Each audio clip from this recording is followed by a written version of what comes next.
Boys are going to bring the heat today.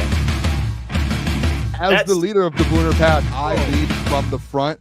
All right, boys. Lock in. It's our core foundation, man. Grit. I'm fired up. I'm fired the fuck up, boys. It's pumping right now. It's got my juices pumping, boys.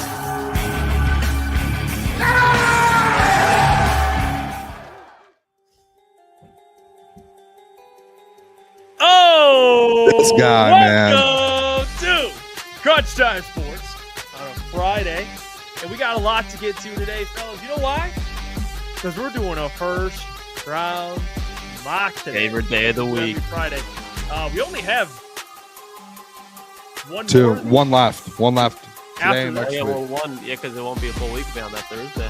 Come on, boys. Draft's coming up. Well, we got a lot to get to. I mean, Aidan Hutchinson speaking at the Masters, man. I mean, we got the Pistons and what they're up to right now. We'll get to the first round mock later. Caleb will be joining. It's a Friday. I mean, how we feeling, boys? Good I mean, vibes. come on. Good vibes on a Friday. It's a feel-good That Friday. is great vibes today, huh, boys? Glad you should throw a hat on so all the boys have a hat on. Yeah, well, you got your ball knower hat. I got the crunch time. Again, I was thinking about the only one that I have here. Well, no, I got my Lions one over there. I'll throw a hat on. I wanted to be known. It was a gift given to me. This was not. I did not purchase this hat. It was given to me. It was on your doorstep. Yeah, listen, I say it a million times, dude. I'm a good person. When someone buys me a gift or sends me a gift, I wear it. So if anyone wants to send me a gift, unless it's inappropriate or something like that, I won't wear it. But this seems pretty appropriate. I don't think this is an inappropriate hat. No, it's a great hat. It speaks to your I'm character. respectful. Yeah. It speaks to what you're about as a commentator. You're a ball knower. And to be honest, when I walk around, people look at me differently. Like they're like, I don't want to make eye contact with him. Yeah, like, no, this I guy get knows what he's talking about. You don't want to talk ball with that guy. I was just at the store and people were looking at me and then looked away right away. They're like, oh, this guy. I agree. You got the Tigers on too. The Tigers getting it going here, huh? Yeah, hey, Gleyber Torres back playing second. Mm-hmm. He is back. So that should be that'll be interesting. That reel of Caleb talking about Colt Keith, that's on our YouTube. It's one of the funniest videos of all time. It's dude, Caleb's so funny. Yeah, he's what the fuck was that? Yeah, he's the best, dude. He's just recording his screen, yelling at it. Pure passion. Yeah, he's been cooking, man. He's been cooking on those reels, but we'll have him later. I can't wait. The picks and everything. I think I have the first overall pick. I checked. You do, which I was dying and hoping that you had the first overall pick, so we didn't have Shedeur Sanders forced in the top 3 again. Well, I'm taking him one. To be fair, I think I had the Giants last week, and I think I took Shedeur. Yeah, because why? Boom? At the time, I'm a ball knower. There's a reason no one sent you this hat. Pizza bet, boys. Pizza bet. You What's two the think pizza bet? You got who think out of you two? Who do you think he goes top 3? Jeff, no, listen. I don't think it's a guarantee. I don't think it's a guarantee. Yeah. No, I'll just say it. I don't think he does. So why I think are we at this throwing a point, hissy fit right now, fellas? Because I think he should. It's your narrative. Yeah, he met with the Steelers, and the fact that he took that, what does that tell you, Classy? I don't know if you saw Deion Sanders' tweet today. I mean, the man. I think the Saints. We talked about it yesterday. Like Saints good. Lewis Riddick tweeted something out. Number 9 is going to get real interesting, and then Deion Sanders quote tweets it with the eyeball emoji, and it's like maybe that. And I do think, as much as people might not believe it, I think Deion has a pretty big say in where Shedeur goes. Whether Shedeur wants that or not, I think GMs are going to call Deion, and Deion's going to have conversations with people. I just think that's a matter of prospects too. Like they'll tell you, like, "Hey, man, we like you. If you're there, we're going to take you." You know, yeah. I mean? Thing. And Deion can just be like, my son doesn't want to be there. It's as simple as that. So, well, speaking of a guy who's already here, and he's everywhere. Actually, this guy's everywhere. Is Aidan Hutchinson? He was at the Masters. He's at the Masters watching golf, which I've been tuning in. Shout out Bryson, man. Rory had a hell of a day today. I know if you're not paying attention, it's fine. It's not a big deal. But what you need to know is you probably know Bryson DeChambeau, and he's getting disrespected. I've been voicing my opinion on this, guys. I've been in the group chat the last couple of days. I've been furious about it. My goat said something about it. Lil Wayne said something about it. He tweeted out of nowhere. I was scrolling through Twitter. I mean, his tweets pop up for me because I'm a big Lil Wayne fan, so I follow him. Just pops up. the disrespect that Bryson DeChambeau is getting at the Masters. Dude, they're not showing Shout out. it. It's not even Nuts, like, oh, he's not on the groups. They don't show a single thing. Like, I have not seen. I've watched. Is he cooking? Oh, Like, is he doing well? Oh, yeah. You boys know I know nothing about golf. No, but so. like, okay, let's say you, Klotzy, someone who's maybe not watching golf, you don't watch golf or not into golf, but you understand that in any sport, if a player's playing really well, people are highlighting it. He's playing really well. I'm watching the broadcast. Dude's not on the broadcast. So to be fair, I'll set this up at least for and Jeff. I probably should have broke. I mean, you do know now because you've watched it. The Masters viewing is the same exact every single year. It's been like it forever. You have the Eamon's Corner to where it's, I don't know if it's like 12, 13, 14, 15, or it's a specific, and they have that viewership. They have holes 15, 16 viewership. They have holes, I think, 4, 5, and 6 viewership. They've done it the same way every year. And then they have featured groups. And the featured groups are essentially like pre-picked. So it's like they try and take former champions like Rory, Scotty. Rory never won it, but a guy like Rory. Scotty Scheffler has his own featured group with guys that are good. Rory has his own. So they pre-do it. And Bryson, you could argue like, yeah, Bryson should be pre-tournament. You could be like, hey, Bryson probably should get one. But there are guys like Brooks Koepka. I don't know in the featured group if any live guys were actually in any of the featured groups. So that's a good argument. John Rahm. Oh, John Rahm actually had a featured group, so he had one because he's a former winner. Though he's a former winner, he won 2 years ago. So Bryson won the U.S. Open. I mean, like the Masters does not care about. But he's one of the best golfers. I see what you're saying. Because I agree with you in the sense I want to see more Bryson, but the Masters is done like there is no like rules with the Masters makes their own rules up. I know they don't care if you won a U.S. Open. They do it how they do it. They get their winners. Because for me, I'm not gonna act like I'm this avid. Like I tune into golf. I like watching golf. I'm not like Trey Wingo. Like Trey Wingo even tweeted out actually about it too, about the Bryson stuff.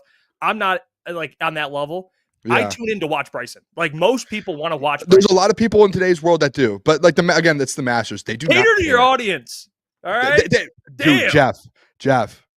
Pissing me off. It's the Masters. They don't have to cater it to anyone. Oh, it's one of the greatest sports events in the world. It's not that. They're like $20 million. It's purse. like it's such a prestigious tournament to where it's like they're not gonna. It's tough, dude. Yeah, there's players who have to. There's players who have to like show their outfits to the Masters before they play because they get too crazy with their out. Like it's like such a prestigious like course. Like I gotta watch this like 21-year-old who's a really good golfer. He's 6 over. It's his first like big major. Good for him. Happy. I don't want to watch that. All right, again, Jeff. Like I'm not trying to watch like 21-year-old. The 21-year-old, he's an amateur. He won the U.S. the Amateur Open. Which like when you win that, you're guaranteed to play with the former Masters champion. It's like a rule. It's been like that since like the '60s. There's tradition. You don't respect tradition. I don't. That's messed up, man. I respect if you're gonna be in the golf game, there's some tradition you have to respect. The Masters is like an untouchable force.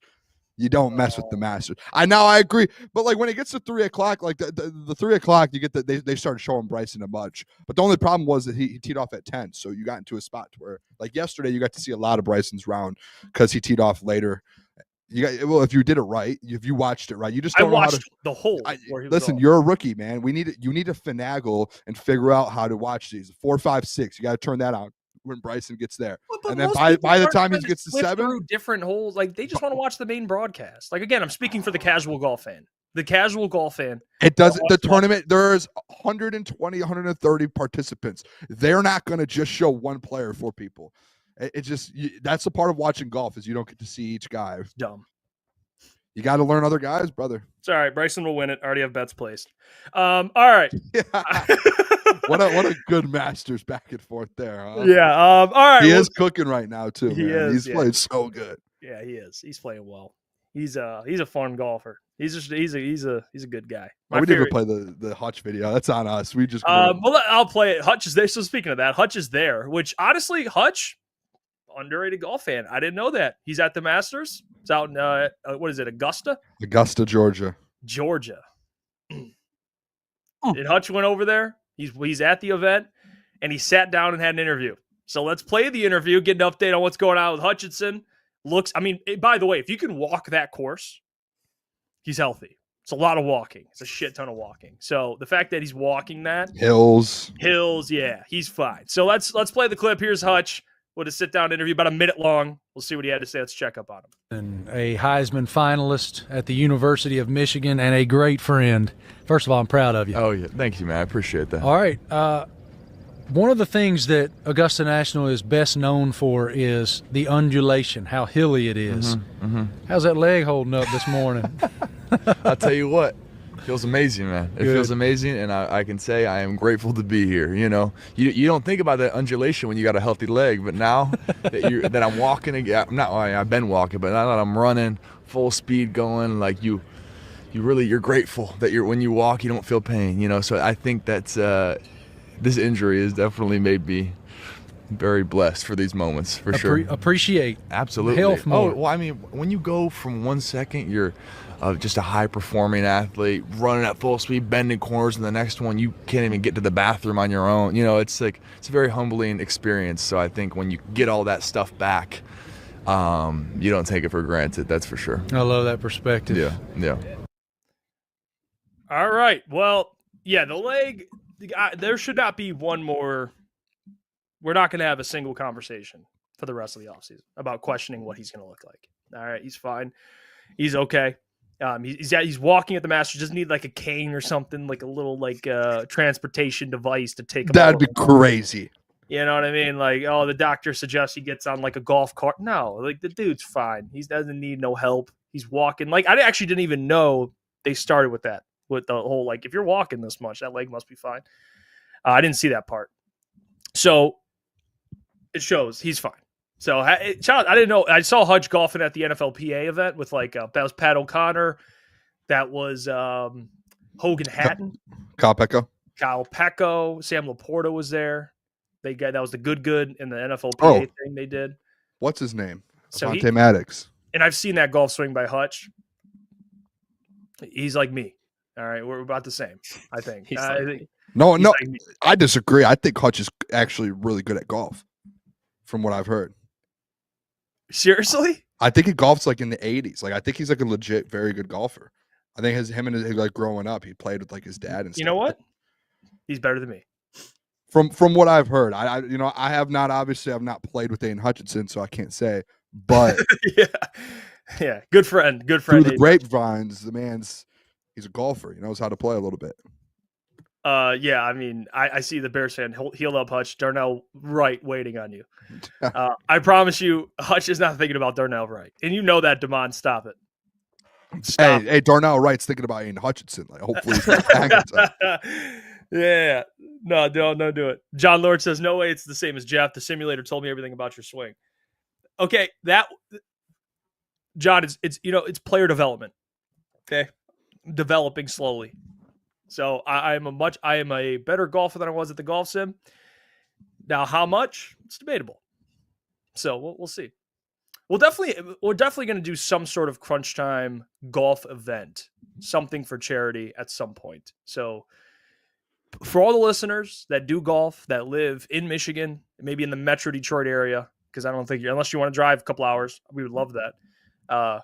You could definitely come out. We could play. It'd be a good time. You could play, participate. We'll be there. You know, I'll be your personal caddy.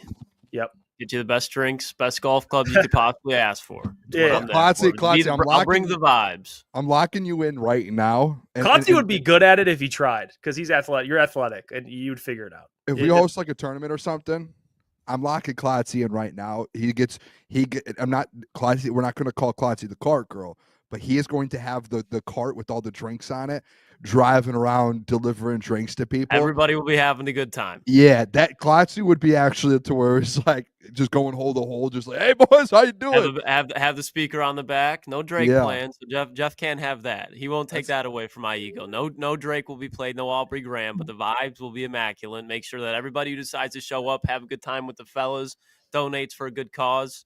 You gonna play the LeBron songs? Man in the Mirror LeBron songs. Yep. Man in the Lakers. You haven't heard that one? Have not. This guy knows too much about LeBron. Hey, by the way, I don't want to get into LeBron. Yeah, I don't want to even get into LeBron. Can we just stick with Aidan Hutchinson, Yeah, please? that's fine. Let's Jeff was gonna pull up what he bought off eBay. Yeah, he was about to pull up those Guys, LeBron dolls that he bought. No, okay. I did not buy the LeBron Barbie. I did not buy the LeBron Barbie. Hutch though. Yes. Pumped up. I'm fired up for him, man. Defensive player of the year thing. If the man's already like, I feel fine. Yeah. Like there's no more pain. Like if there's no pain right now, and honestly, I don't think he would go to Augusta if there was anything still going on. Like those hills, you can't you can't walk like you're walking 18 holes. Jeff, me and you did the Rocket Mortgage Classic. We walked every hole multiple times, and at the end, like you're like, oh my gosh, like what a day. But like that's flat. We're talking about like up and down hills in Augusta, like burning. Yeah, like that's no joke. And it's like if you have any injury, like you probably should just sit down somewhere and watch. But he's like out there walking. There's videos of him out there. So when do the odds come out for like defense player of the year and stuff? Oh, they're already out. He's third plus 900. Behind who? Behind Myles Garrett and behind Micah Parsons, which is disrespectful. Behind Micah is crazy. Behind Miles Micah, is crazy. Miles is Yeah. I can get it because he's 2-time defensive player of the year. You understand. But he's on a bad team, so it's like, what's the point? Hutch should be the favorite. He really should. He's the only plus reason 900. Yeah, he's third overall. The only reason he's third is because of the injury. I think if he wasn't injured, he would be the favorite. Get in on again. it now. Get in on it now. Gamble responsibly, but if you want to, get in on it now, because if he goes off for a sack and a half game one, those are going to shrink. Like plus you know 200 what I mean? Yeah, just like last year. I said it that narrative once it starts, whenever the schedule comes out, when we play like the Rams week 1 or the Eagles week 1, he gets 1.5. I bet on him for defensive player of the year and comeback player of the year. I like that comeback player of the year. Feels like it's a lock. That's a good one. I didn't even think about the comeback one. That's a really good one. I wonder he has to be a favorite for that one. I can look it up right now. I don't know if they have those up yet, just because they don't really. Brandon says walking a hill isn't the same as being hit by Sewell. I mean, that's fair. But yeah, protecting ligaments though. I mean, obviously broke a bone, but it's going to affect everything. So I get what you're saying. And boys, like at least like growing up, when I started watching football, like the premier defensive ends that were there were like DeMarcus Ware, Jared Allen was there, and then like when I really started watching football, that's when like Von Miller was like starting to get going. And Von Miller in year 3 had 18.5 sacks year 2, which Aidan Hutchinson was well on to doing. And then the next year he played in 9 games, tore his ACL, came back the next year and had 14 sacks. And I think for people to come back from injuries, obviously you need to have the work ethic, but it helps that Aidan Hutchinson also has God-given talent. Like there's no question he's one of the premier pass rushers in the NFL. So for him to struggle to come back from a broken bone, I don't see that happening whatsoever. Like the work that he's put in to get to this point, and then you add in the talent, like a broken leg is not stopping Aidan Hutchinson from doing what Aidan Hutchinson wants to do. Yeah, I don't think so, because he doesn't rely on athleticism. You know what I mean? No. I mean, he's athletic, but he's athletic. Just a pure defensive end, man. It's a build-a-bot. I do think like the bot, like his what he like his, I don't know what I want to say without being weird, but like his fit, like his body type, his build. Yeah, his build. It's like that's like Hall of Fame level. But when you add in, and I think it's the same thing with guys like, and again, I'm not going to compare these guys to him until he like has those, like the Warren Sapps and like those types of players. You're like, oh my gosh. I think it's like a mental thing to where it's like you just have to have that mental side to where you're like, I'm a killer, like I'm a dog, like every single play. And Hutch has that. As nice as he seems outside of everything and in the real world, I think when it comes to football, that man's just like he has that Kobe instinct to where something switches and he's like, you're not stopping me. Like I'm going to dominate you from the first quarter to the fourth quarter, and you are not getting in the way from me in the quarterback. And that's just like there's not a lot of guys in the NFL. There's probably 4 or 5 in the NFL currently at that position that even have that. And Hutch is one of them, and he has the build, and he has like the work ethic. It's like he has it all. He reminds me, Boone, if you'll fucking love this comp, but he reminds me of like this generation's Jared Allen from Minnesota, and the dude was a fucking monster. Like there was a season in 2011, mind you, they still played 16 games. Jared Allen had 22 sacks. He was the man who made Dan Orlovsky run out the back of the end zone. But you just look at his game, like he was just a big athlete, and the same type of thing as Aidan Hutchinson, just fucking dogs out there, man. Speaking of dogs, the Lions had a dog visit them today. Telling you. You like this? What kind of dog? Like a German Shepherd or? Just a purebred bully. That's what he is. He's more like a bully, but he's like a pit bull, but a pit bull that weighs like double the average weight. A big pit bull. Maybe a mastiff, actually. There you go. That's what Derek Harmon is. And he visited with the Lions today. He posted on his story in there, Allen Park, out in Allen Park. And you know what? Field. You guys can, sit there. No, don't do this. I already know what you're gonna do. Don't do this. Hey, okay. Let me do this again. Derek Harmon. I want Malik's thoughts. He's in the chat. Very bright mind. I love this. Okay, they're meeting with players. Remember, it's all coming full circle because we just talked about this a couple days ago. How they meet with players they genuinely are interested in. So they're not meeting with guys. They're not wasting time. If they meet with you, they like you. They want to get to know you. And he's from Michigan State, or he went to Michigan State, transferred to Oregon. And the thing that people keep forgetting about Derek Harmon is he's not a big name, like in terms of Kenneth Grant, Mason Graham, Walter Nolan, who was like the number one player coming out of high school. He's not, maybe he doesn't have that type of name power where you're like Derek Harmon, just like who it is.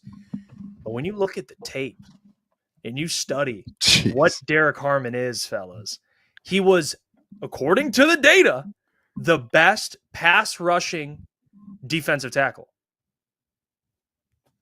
Does that not intrigue anyone? At 6'5", 300 pounds, playing on Oregon. Here's my thing with it, Hefe. I think Derek Harmon is a very good defensive tackle. I would say he's very well capable of being a first-round pick, probably will be a first-round pick. But when you compare him, and this is why we got in the argument the one day, you're going to tell me he's a better pass rusher than Walter Nolan. I don't think I honestly, I'm not going to sit here and say it's close. So I might even say as a defensive tackle, based on the data. I mean, you're saying just as a pass rusher, he's better. And a run defender. Based off the data. Yep. But there are times, Jeff, where I come with data and you end up shutting it down just based off of player work. Like, you're like, data doesn't matter. PFF is a joke. No. But you're going to use that now for I use PFF. It depends If it fits your narrative. You say that all the time, so this just fits your narrative. Yes, that is true. PFF, if people love it when it fits their narrative. But the thing the thing I say with PFF is if someone has a PFF grade or something and it matches what you see, then I like it. Like Klotz brought up, like sometimes guys are rated high on PFF and you're like, what? But Derek Harmon, like, dude, yes, it makes sense. Like when so this whole conversation here, real quick, because I just want to make sure this is clear. Yeah, you're saying if Derek Harmon and Kenneth Grant are on the board at the same time and Walter Nolan, you're going Derek Harmon over those two. I think Kenneth Grant. That's where I'm trying to figure out. The way he moves as a player, you're like, you might. I wouldn't be mad. I'd give the edge to Kenneth Grant. I get that. Walter Nolan, I love Walter Nolan. I had him and I love him. I don't think it's like that one we can debate all day. So we can debate that all day. It was kind of like a simple question. And you did a good job, like as like a politician. You did a really good job going all around the actual. Are you taking? If you're sitting at 28 and all three are on the board, are you taking Derek Harmon over both of them? Do you think? Would you rank if you had to rank those three? Where are you ranking Derek Harmon? Straight. I don't want all of the. Well, I love this guy, but straight 1, 2, 3. Let me do how I do it. Is can I give you tiers? Just 1, 2, 3. I want you to rank them 1, 2, 3 because there could be different tiers throughout the whole draft. This isn't a hard question. If it's 1, 2, 3, just rank them. 1, 2, 3. So Kenneth Grant, we can objectively say I think Kenneth Grant should go top 20. So is he one? Is he one for you? I would say Kenneth Grant. Thank you. All right, now who's two? Yeah, he's going to go top 20. Now two. I like Derek Harmon. All right, that's all. I just want to know where you had those three. I don't think it's that crazy of a question. I'm not going to go at you. That's your opinion. I think Kenneth Grant's like Klotz. We talked about this with the tiers. Like I think there's Kenneth Grant, Mason Graham, whatever, and I think in that next tier it's Derek Harmon, Walter Nolan. I don't think it's Walter Nolan then Derek Harmon. I think they're in the same tier. See, that's what I think. In my opinion, again, this is all subjective. I think it's Kenneth Grant, Mason Graham. Who am I missing? Missing one of them. Wait, you said Kenneth what? Grant, Mason Graham, Walter Nolan. Those Nolan. Three gap. And then it goes Derek Harmon, Tyleek Williams, TJ Sanders, and I'm sure I'm missing one more. But those are like, when I look at Walter Nolan and I look at Derek Harmon, I look at again, I'm just saying this because this is the thing that you're saying. Derek Harmon, number one pass rush defensive tackle, 3.5 sacks, which is good. Walter Nolan getting double team this year. 5. Oh, my fault. So he had 5 this year. Walter Nolan, while getting double teamed pretty much every game, is getting 6.5 after he's transferring from another school. Like Walter Nolan, I just think is so light on his feet. Like it sounds like I'm disliking Derek Harmon, but I do think there's like a reason why Walter Nolan is getting projected to be top 10 in some cases. So I'm not saying he is going top 10, but we were looking at the mock draft the other day, and I think the Niners took him. I don't remember whose mock draft it was, but Walter Nolan, I think just he's a different, like, you know how much I love Tyreek Williams. I am taking Walter Nolan 11 times out of 10 over Tyreek Williams and Derek Harmon. That's disrespectful. That's disrespectful. 11 out of 10. I don't think it's that far off. That's where we disagree. All right, I am looking at, and I will give a little bit of grace here to you, Jeff, on the fact that looking at some of this PFF, like pass rush win rate, I think that's a good. It's a good metric. It is. It really is. Like instead of looking at just like pass rush grade, like what is his win rate? Like they have the true pass set pass rush grade. They have all of that. Like Derek Harmon is 17.6% pass rush win rate, and Walter Nolan's 10%. So that's like that's a major difference. 7%. That's almost double. So, like, if you're looking at, hey, I want a defensive tackle that can get to the quarterback, that's fine. Like, if you want a Lee McNeil replacement, or do you want a DJ Reader replacement? Because Walter Nolan in the run game has a 92, it's 91.6, but rounded up, 92 run defensive grade, and Derek Harmon has an 80. So, like, that's a big gap. So, I think it just depends on, like, on scheme and, like, who does, like, say they're both available, right? And Brad's making that decision, and he's had Derek Harmon in the building. Are they looking to get someone to replace DJ Reader, or are you looking to get someone to replace like an Aleem McNeil? Or when DJ leaves, do you want 2 Aleems in there instead of going with that nose tackle type? Like, I think it just depends on how they want to run this defense in the future. Like, how does Kelvin Shepard want to have? Who does he want to have on that D line? Do you want to go a little smaller and kind of go away from that nose tackle? And I don't know. Like, you've seen teams do that. You know what I mean? Like, you've seen teams just say, let's just get to the quarterback. We'll figure out the run game. But that's not usually what the Lions, that's not their thing. They love stopping the run first and then worrying about that. I would say, and again, I need to watch some more Derek Harmon film to see compared to Walter Nolan, I guess. I would like to see them both. Like, I'm going to sit down tomorrow morning and just watch both of them and say, all right, who do I think is just purely better? I think that's what it's going to come down to. So let me see, because I don't know. I'm trying to confirm this real quick before I say it, because I want to make sure I'm absolutely sure. Excuse me. I don't think the Lions have met with Walter Nolan.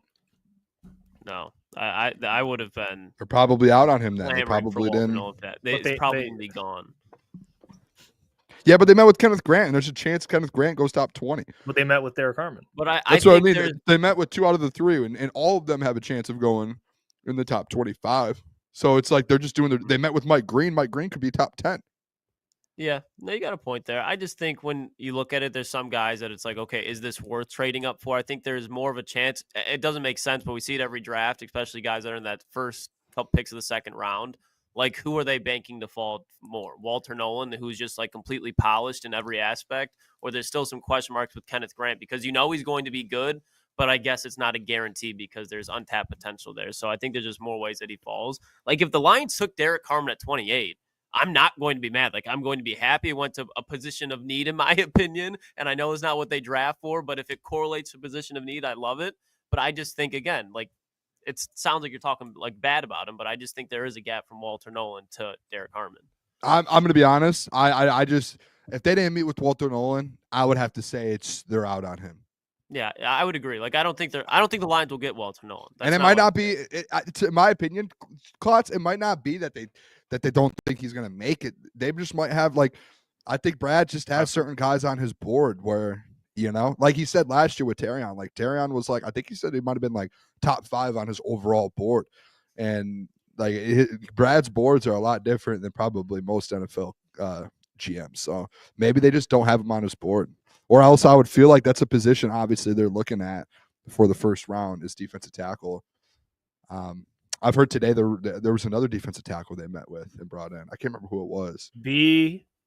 Like you said, Boone, be prepared for I'd Derek. be all right with it. The Lions select Derek Harmon, defense. Oh! Jeff, go great. Telling you, be prepared for anything, man. Oregon.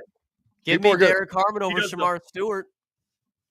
Puts on the Lions hat. Be prepared for anything, man. Yeah. He's in Lambeau. He started talking shit in Lambeau. I will like the fact too, like he's a Sparty guy. Like he understands like what Lions football is about as far as like, hey, we were ass. Like this team, like he is an angry football player. Like Derek Harmon is somebody that plays with tenacity. So he's a first round guy. You're taking him at the end of the first round. What is there to complain about? Especially if it's not a wide receiver, it's not a safety, it's not another off the ball linebacker. It's going to the defensive line. Ubaldo says, how this defense is going to be is the big question. And if you get a guy that can get after the quarterback, it'll help you.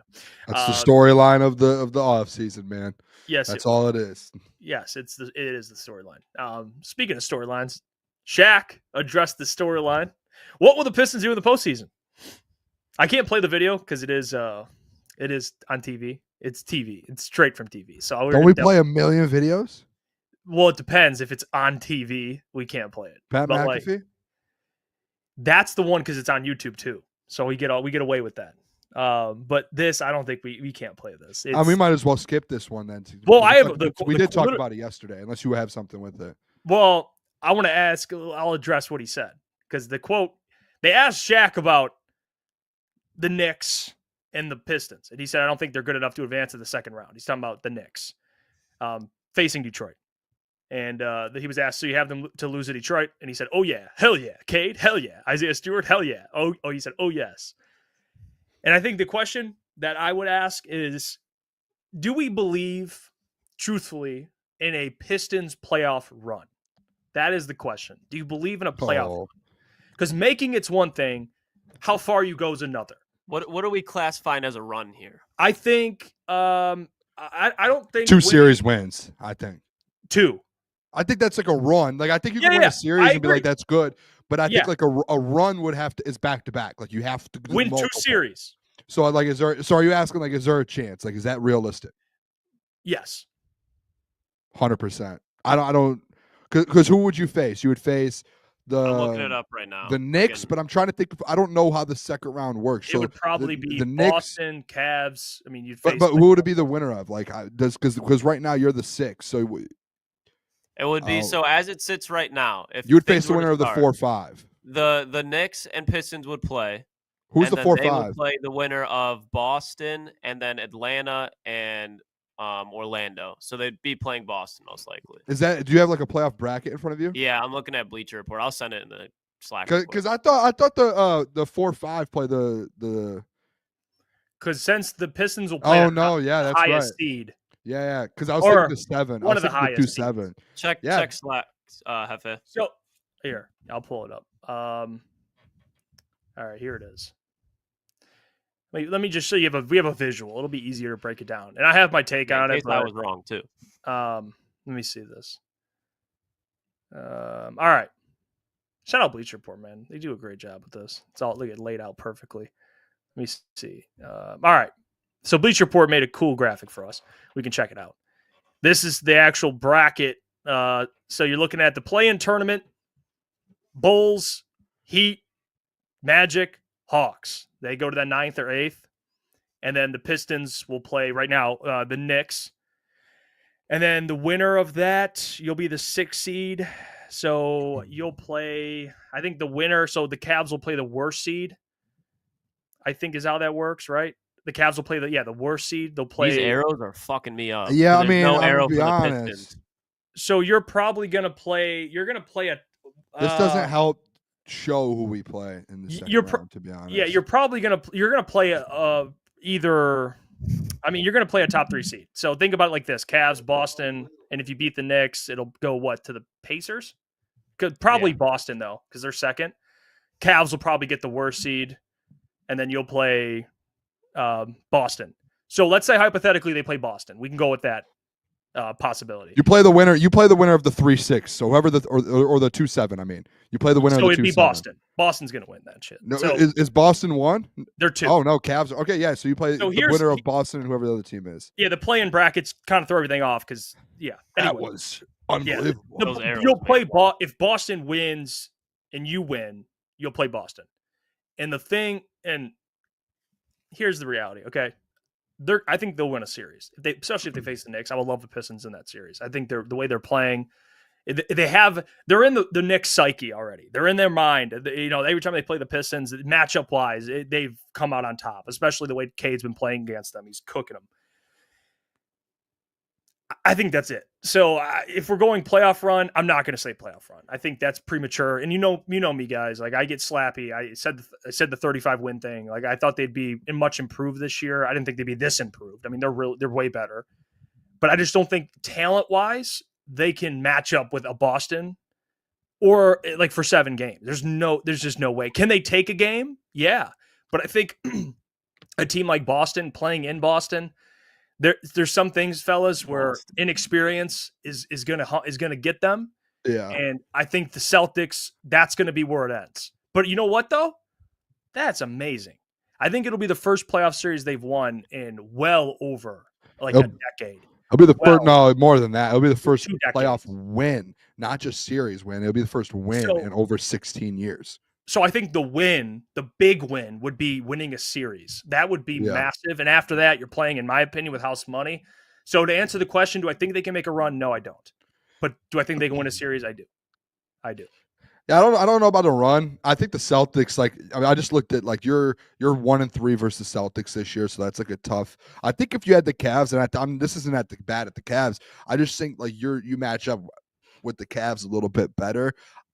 Dude, boys, we went to the Celtics game earlier this year, and I know they weren't playing the Pistons weren't playing at that level, but you could definitely tell the Celtics team, they just won a championship for a reason. And I think, and this is a good comparison, boys. Do you guys remember the Celtics 3 or 4 years ago, or 4 or 5 years ago, when Jason Tatum and Jaylen Brown and those guys were finally just starting to get to the playoffs and making those runs? They went on a couple runs to the Eastern Conference Finals. But before that, it took them a little bit to get into that. I think that's kind of where the Pistons are at right now. And they're a couple years behind the Celtics just based off of that. Maybe just 1 year. Maybe next year they can compete. But I think that's just kind of where they're at, which I don't think it's a bad thing. I don't. I do truly believe, and I hope that there's going to be bets on it to win the series. I'll take them to win the first series. They're gonna win a series. The way they're playing goes 6 right or now, 7. I think it goes 6 or the momentum, everything that the Pistons have going for them right now is very good. Now the second round, I think what would happen in the second round, and maybe this is a little bit of slapping me, I think they would give a Celtics team a run for their money, like a game 6. I think they could steal a game or 2 at home, and I think there's going to be a couple games where with just the physicality of the way that Isaiah Stewart and Jalen Duren and Cade and Asar, they'll shake up the Celtics a little bit, and I think that will be one of those moments in this Pistons organization that you start seeing. You've already seen the turn all year, but everyone says, hey, it's the playoffs that you have to have that, right? That's where you end up. Klotz says all the time with Cade, he says to be a top 10 player in the NBA, you have to make noise in the playoffs. This is going to be one of those moments. If they get to the second round and play the Celtics, national television, everyone's going to be watching that series. Everybody, if it happens. That's where your biggest stage. That's where you start pushing people saying, "Oh, the Pistons are back." They're a legit team. Whether they lose the series or not, I think they'll show enough fight in the 5-6 games that they'll force them to where they'll win a couple games and win some respect over of some NBA fans. I agree with you guys. Why don't you get worried about inexperience when it's coming to the Knicks, though? Just because I look at coaching, Tom Thibodeau, obviously with his experience with the Bulls and even with the Knicks playoff runs, and you just look at the Pistons roster, outside of Dennis Schroeder and Tobias Harris, there's really no playoff experience at all. So, and I'm asking, genuinely, why don't you get worried about playoff experience round 1 against New York? I mean, can I go real quick, Jeff? Yeah, go ahead, Boone. Go ahead. I mean, I think it's the fact that when was the last time this Knicks team hasn't played in an NBA Finals? They haven't won a championship. The Celtics team, and I guess the Pacers, I'm not really I think they would be able to beat the Pacers too. The Pacers just have had their number this year. The Pistons have been able to beat the Knicks, and they've shown it. They've come back and beat them. They've dominated them. They've lost to them. they've stuck with them all year. The Pacers have had their number. I don't know. I just think like Celtics and Knicks. Celtics won a championship. Like those guys haven't just won a championship. They were in the Eastern Conference Finals multiple times. They were in the NBA Finals one time before they ended up winning a championship. Like they have legit playoff experience under their belt. That's why the Celtics, to me, it's like that's a tough one to get over. With the Knicks, like yeah, they've been in the playoffs last year. That was the first time where everyone was like, oh, this Knicks team's legit. It was just last year. And what did they do? They didn't win. They lost. So, like, I don't think it's like there's that much of a big difference of, like, experience. I think there's a big gap between the Celtics and the Knicks when it comes to experience in the playoffs. I will say, to answer that, I respect Tibbs. I think Tibbs, again, playoff-wise, he's coached in a ton of playoff games. And the defensive style in which he coaches helps them in the playoffs because that's what matters. And that's why I think the Pistons are a threat to win a series because of how good they are defensively. But the thing I like about the Pistons is coaching wise, I don't think they're at much of I wouldn't say they're at a disadvantage. I think JB's a really good coach. So I don't think it's as big of a disadvantage as people may think that, aren't familiar with JB. I think he's an excellent coach. So I wouldn't really look at it like, oh, well, they have the way better coach in the series. I wouldn't even say that. And I would say the other thing I believe in is I think the Pistons have the best player in the series. So when you talk about the best player, and I think coaching wise, it's pretty similar. Now you might look at depth and overall talent. It just depends. Like, is Malik Beasley going to shoot the ball as well as he has? And, is Duren going to play the way he's been playing? Because if Duren's playing the way he's playing, then I think that's going to help them a lot. But I think defensively, like Asar, Schroeder, I think is underrated defensively. Like they put Schroeder on Jalen Brunson. He did a really good job. But if they have guys if they're playing great defense, Cade's balling out, and they have guys hitting shots like Tim Hardaway in Malik, I would say that series, I think it'd go 6 or 7. I would give the edge to the Pistons. I wouldn't go that. This is where me and you disagree a little bit, Boone. And this is hard for me to say. I think they would lose to the Celtics in 5. I would give them a game. I think that's fine. I mean, that's one game. I don't think that's a big deal. I think it's more so they're going to give them a little bit of a problem than people would think. Like most people probably say they get swept. No, they'll win a game at home. They might be able to win a game on the road. Like they might be able to steal a game. I think they steal one more game than I think they win one at Detroit. Then they might even watch it be like game 3, and everyone's like, oh, and then they win the next one. They go. Peyton Pritchard goes for 20. Derek White goes for 18, and the whole team goes nuts. Because that's who it was when we went earlier in the season. It was Derek White, those guys, nuts. And I do too, real quick. And I think this is a major factor, especially in the playoffs.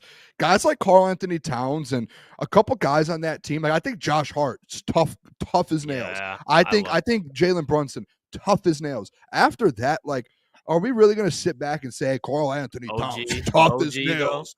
No, but I think when push comes to shove and Isaiah Stewart bodies Karl Anthony Towns or Asar Thompson locks up OG Anunoby on a possession or something kind of happens or there's like a big scuffle, I think that kind of falls into the side for the Pistons to where they're like, we're 3-1 versus you this year. We're tougher than you. We're going to outplay you. We're going to out-rebound you. And we're just going to all around, we're going to play harder than you. And I think a Knicks team who, with Tom Thibodeau, loves to run his guys through a full season, kind of a little worn out, get a little frustrated. I think those guys can get frustrated. And I wouldn't be shocked, honestly, if there's an injury or two on that Knicks team because you see it every single postseason. And then I think the series is over. Pistons win it. I think that's actually how it goes down. The Celtics, man, that's scary. Stewart and Cat will be fun to watch. I think the only player that honestly makes me nervous as a Pistons fan is probably Jalen Brunson, and then maybe Mikel getting hot for a game, just because he's had playoff moments. I mean, he was in the finals with the Suns, but those are really Cat's a good player. Don't get me wrong, but I don't really ever worry about Cat rising above the moment and just shutting out, just being able to take over a game. He can do it, but as far as in the playoffs, What do you mean, running the show making. Yeah, exactly, bro. You don't think I can play in the playoffs? Oh man, you don't think I can play in the playoffs, man? Yeah, depends what voice he's using. I don't even want to try to do some of the things that he said. Jalen Brunson, he's gonna cook. He's gonna be the one. And then Mikel, like you said, he can get streaky too. And OG defensively, that's the other thing. Cade, and I agree with this comment. Cade needs to play. They need Cade to play at a the level that he just played at against the Knicks, like 30, 40 points. Like he needs to be that type of dude. You know what I mean? Like 8 assists. Like if Cade struggles, they're going to live or die by Cade. That's just how it works with a team like this. You know what I mean? They're going to ride behind Cade. If Cade's balling, which I think he will. I think the playoffs. Dude, it's like that with every team, though. Like especially in the playoffs, like is your star player going to step up? Yeah, the star especially the step Pistons. Up, They're dependent. They're heavily dependent on what. When the Suns were going, they had Devin Booker was going nuts. Like right. Yeah. You know Giannis what I mean? with Like the Bucks, Jimmy Butler, stuff like that. Giannis with the Bucks, he played as well. soon as Jimmy Butler starts playing bad in the finals, boom, they're done. Like your star player has to step up to be able to maintain it. Yeah, and I don't think Cade is a player that'll get affected in the playoffs. He'll be fine. He's been getting double teams thrown at him. They've been trying to trap him. He's dealt with every defensive. Like especially Tibbs, like he's played them multiple times. He's played teams that he's probably gonna love it, man. The dude is one of the better players in the NBA and won 14 games last year. Like he's probably going to embrace that moment and just like to your point, like he's just gonna be happy that he's fucking there. And they should be. They won 14 games last year, and now you're the 6th seed in the Eastern Conference. Like that is a crazy run, and that just shows you they'll be back. Are we allowed to show videos of like Pistons Twitter? If they post it, like not a TV video, but like an alternate angle. Is it like a phone recording? Yeah, we can show those ones. Yeah, we just got to say like, hey, brought to you by the Detroit Pistons. It's just an alternate angle. Yeah, we can. Boom. Should be fine. Can I play this? Yeah. What do you think, Jeff? Yeah? I mean, think so? Screw it. Yeah, let's do it. Now, if you don't think so, we won't do it. I don't want to get. I'm not positive, but screw it. Play it. I don't know. I don't think this is TV. I think it's just TV broadcast stuff. Play it. Right. You should be fine. I just want to show the people what just happened. Detroit on the break. Cunningham coast to coast for a dunk. Yeah, like that. I mean, no one thinks he can do something in the playoffs. He's gonna do something in the playoffs. That man. I mean, what are we doing? People are trying to stop that man. It's gonna be a problem. It is. That's gonna in the playoff. Oh my gosh, dude! Mm-hmm. That's versus the Bucks. Well, speaking of a problem, Lions wide receiver core versus the Minnesota Vikings receiver core. I don't know what event this was at. It looks like the same attire J-Mo was wearing at the game we were at. So I don't even know where this was at or how this happened. But J-Mo and Jordan Addison, your boy Lucas, they were at some event. I don't know what it was, but they asked whoever was recording asked who has the best receiving core, Lions or Vikings. Here's their response. Hey, who got the best receiving core? Who got the best receiving core? Come on, man. Stop playing with us. He said, we do. Come on, man. Let's go, Mike. Hey. Uh-oh. Get you thinking. Answer that question. Who has the best receiving core? I'm going to answer you guys 2 questions. Who is the best wide receiver in the NFL? It's Justin Jefferson. Okay, and is it even a question? Like, that's an objective statement. If you want to say Jamar Chase, go for it. But it's Justin pretty Jefferson, close, right? Yeah. And between him and Amon-Ra St. Brown, there's no conversation. Amon-Ra St. Brown is a top 5, top 4 wide receiver. There's not a conversation. Justin Jefferson is 1A. Is there a conversation with who's better between Jordan Addison or Jamison Williams? Yes, there is. If you want to say J-Mo, that's fine. I say Jordan Addison, but it's not far apart. They're like the same. I'd put them in the same. I would probably take J-Mo. Yeah, and I'm not going to be mad at you. Like I won't be mad at you. J-Mo's a great fucking player. Jordan Addison's a great player, but there's just. I would take J-Mo too, but it's close. It's like asking running back duos Jahmyr Gibbs and David Montgomery or Josh Jacobs and who did they just AJ Dillon. Like it's just like no, like we're not going to bad comp. You get what I'm saying? Like there's a clear gap. Terrible comp. Yeah, terrible that was a very bad comp. But, yeah. I know what you're trying to say, but like AJ Dillon to J-Mo, like J-Mo's top 20. AJ Dillon is Gainwell. No, that's a terrible comp too.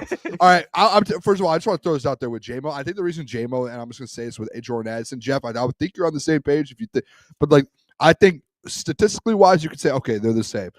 Playmaking abilities, J-Mo is on that Tyreek Hill level of playmaking abilities to where he'll like, and I don't think Jordan Addison can make plays.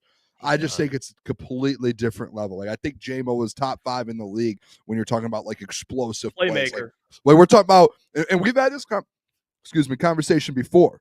And J-Mo's had what? How many touches did he have with the amount of yards that he had compared to what Jordan Addison did with his? Like, let me pull it up real quick. I think it's one of the lowest. Like when you look at catches versus yards, it's on of all time.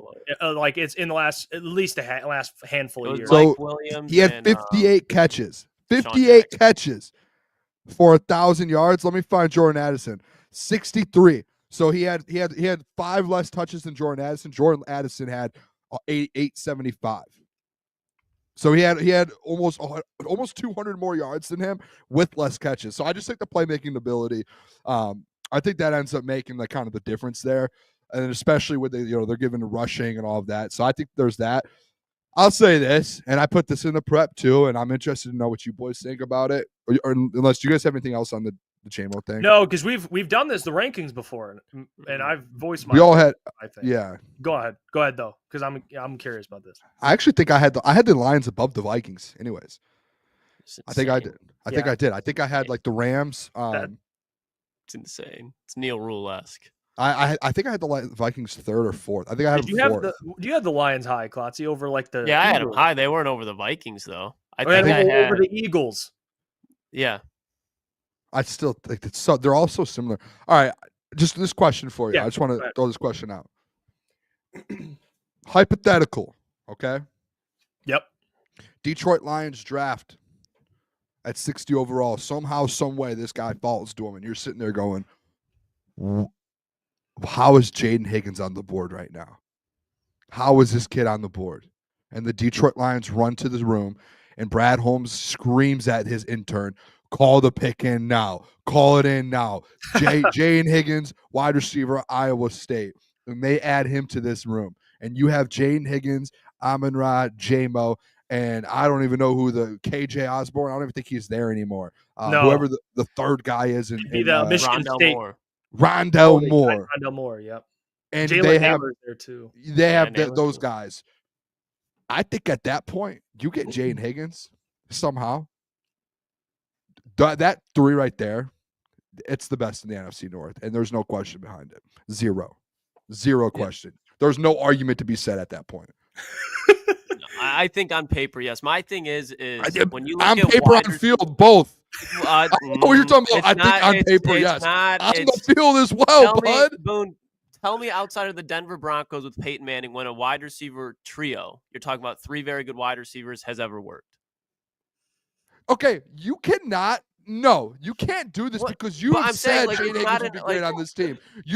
This is a problem I have sometimes, Klotz, where some arguments you're like all in on Jaden Higgins, and then this one, to prove your point, you're like, it will not work. You can't. You're not getting what I'm saying. You're not getting. I agree with you that would be a good pick, and they'd have. My thing is, you're asking me what would my reaction be? What would my reaction be to that pick? Like, you're getting a good player. I'm not going to be upset with it, but what I'm saying is, name the Philadelphia Eagles wide receiver 3. Couldn't name it. We had a hard time figuring out the Minnesota Vikings wide receiver 3. When you looked at what happened with DK Metcalf, JSN, and Tyler Lockett, it kind of fell apart because there's so many mouths to feed and you can't get in rhythm. When you look at the Green Bay Packers, they're talking about all the wide receivers that's going on right there. They can't figure it out. But when you look at it, Chase Higgins, Tyler Boyd, that's fine. But if you're saying that Tyler Boyd is an elite wide receiver, I would advise you to. Well, they made the Super Bowl, though, that year. I'm sorry? I mean, that's like a perfect example, actually. With Tyler Boyd, I think yes, he was they there, did. But I'm yes, saying, they did. Yes, Jaden Higgins is not Tyler Boyd. Jaden Higgins is not Tyler Boyd. Tyler Boyd was a very good slot wide receiver, but he's not some like Priumphum. He isn't JSN. Like, he was a really good wide receiver 3, but he wasn't a wide receiver 2. He tried to be a wide receiver 2 in Tennessee. Didn't work out very well. My point is, like, he was very good there, but we're talking about a 2nd-round pick to go with an all-pro wide receiver and a Pro Bowl wide receiver. Like, it sounds good, but when you add Sam Laporte in there, I just think at some point, like, it's good to just, hey, we can get a wide receiver in the 2nd round next year. I'm not mad at the pick. Like, I'm not going to be up here like, oh, it's a wasted pick. All I'm saying is, at that spot with the needs that are available with guys that could still be available, I'm not going to be like, yes, that is the perfect pick. It's a sexy pick. I'm not going to lie, but I don't think that's the pick that I want to happen. All right, dude. I'm moving on from that. I don't like the flip flopping of it. There's not a Boone. So we've had conversations I can about like a pick but not love it. We've had conversations about wide receiver at 60, and you've been all in on it, being like, I would do it, like especially if you're looking for a guy to go in for Tim Patrick. And now all of a sudden it's like it won't work. Like Boone, how many it's not times worth have I it. said the first 3 picks should be spent on the interior? If you take Jaden Higgins, I'm not going to hate it. Just because I like a pick doesn't mean I have to love it, and that's what I'm saying right now with the Jaden Higgins thing. It's pick 60. You're taking a good player. I'm not going to hate that you take Jaden Higgins, but I think to be fair, you had him. I think me and you, Boone, are the only two that had a wide receiver ever in our mock at 60. I had Trey Harris out of Ole Miss, if you guys remember, and then you had Jaden Higgins in one. But I don't think you ever had one, Klotz. So No, I actually don't hate it, Boone. I'm as long as depends, and this isn't a cop out. I'm just being honest. If let's say you do take a player we all really like at 28. Like that at 60, if they do take Jaden Higgins, Boone, like I'm not opposed to it. I'm not going to sit here and hate it because I know they can still get a guard and they can still get a safety and they can still get, whatever they got to get. I think in the first round, I'm out. I'm not a fan of that, but past that, Boone, I'm open to it. I don't hate that. Yeah, I mean, I just don't think it's like how is this guy going to fit type of conversation. Like if you get a guy at that level, like those are those. There's a chance you lose J-Mo. You have Tim Patrick on a 1-year deal. We're gonna sit here and be like, oh, Tim Patrick's gonna give us 400 or 500 yards. Like, I mean, that's all you need. And you get Jaden Higgins, you have a guy at your wide receiver 3 who has the ceiling of a Pro Bowler in the NFL, and he's on year 1 on a rookie deal. Like, I don't think that's like people should never be mad if that happens. If Jaden Higgins is at 60, and he probably won't be, I mean, you have one of the best.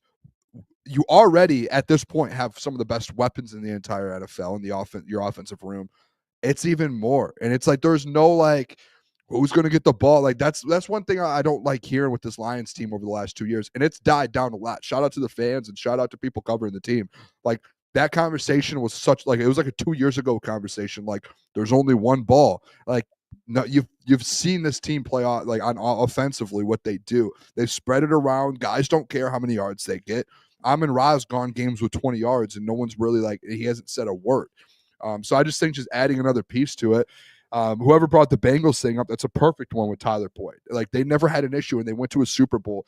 And they had Joe Mixon, and who was that tight end on that team that year?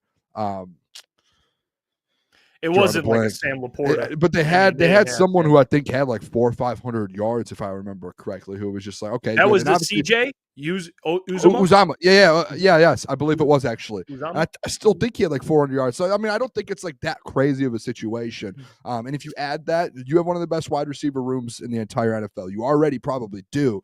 You just add to it. And Tim Patrick, it's like a retirement year for you if that happens. It's like one of those ceremonies. Goodbye tour, or like what's it called? Like the Kobe. Like the Kobe farewell, tour. Yeah. The farewell tour. TP, not 17. TP 12. TP 12. TP 12. But yeah, I'm not opposed to it. I honestly, Klotz, I'm going to sit here and say the same thing. I mean, you said you would like it, right? Yeah. You wouldn't love it. Correct. That's all I was trying to say. Yeah, I agree with that, to be fair. I don't think I'd be like, yes, but I'd be like, oh, you know what? Fair. You got me what I wanted. You got me what I wanted. Maybe it is like a James Pierce. It's not, but let's say I get what I want. Then I'm like, okay, take Jaden Higgins. That's fine. So you guys argued. We ended up agreeing anyway, but we'll move on. This usually happens. All right. If I were to ask you though, speaking of the entire season, if there was one reason the Lions do fall short, like the Bengals did, what would it be? If we're not talking edge, take away the easy answers. No edge, no coordinators. Chat, I go to you on this. No coordinators, no edge. You can't bring those two examples up. Why do the Lions fall short winning a Super Bowl? I know it's like, oh, you're handcuffing me here, but this is where it gets interesting. Because there's one answer. And I know it's going to sting. And I don't want to do this. I don't want to do this. But I have to be honest. It's Jared Goff. It is. And allow me to explain. If I can't mention edge, and I can't mention coordinators. And injuries, I see injuries. That one, that's like everyone. So injuries, I think, is a little obvious. You can go injuries, fine. But a football reason, it would be Goff. And I know it's not me saying Goff isn't good enough to win a Super Bowl. But if we're bringing up we just came off a playoff game where Jared Goff had one of the worst playoff games. I think the worst playoff game he's ever had. And I think it's fair to look at Goff as someone that is very, very good. And again, there could be other reasons, right? It could be, he's not protected. But I'm not going to sit here and say, well, the offensive line would be the reason. It would be Goff because you need to have the run game. You need to have him protected. You need things to be kind of going well. And you need a good offensive coordinator, which John Morton will see how that pans out. But again, can't bring up coordinators. I'm going to go Goff.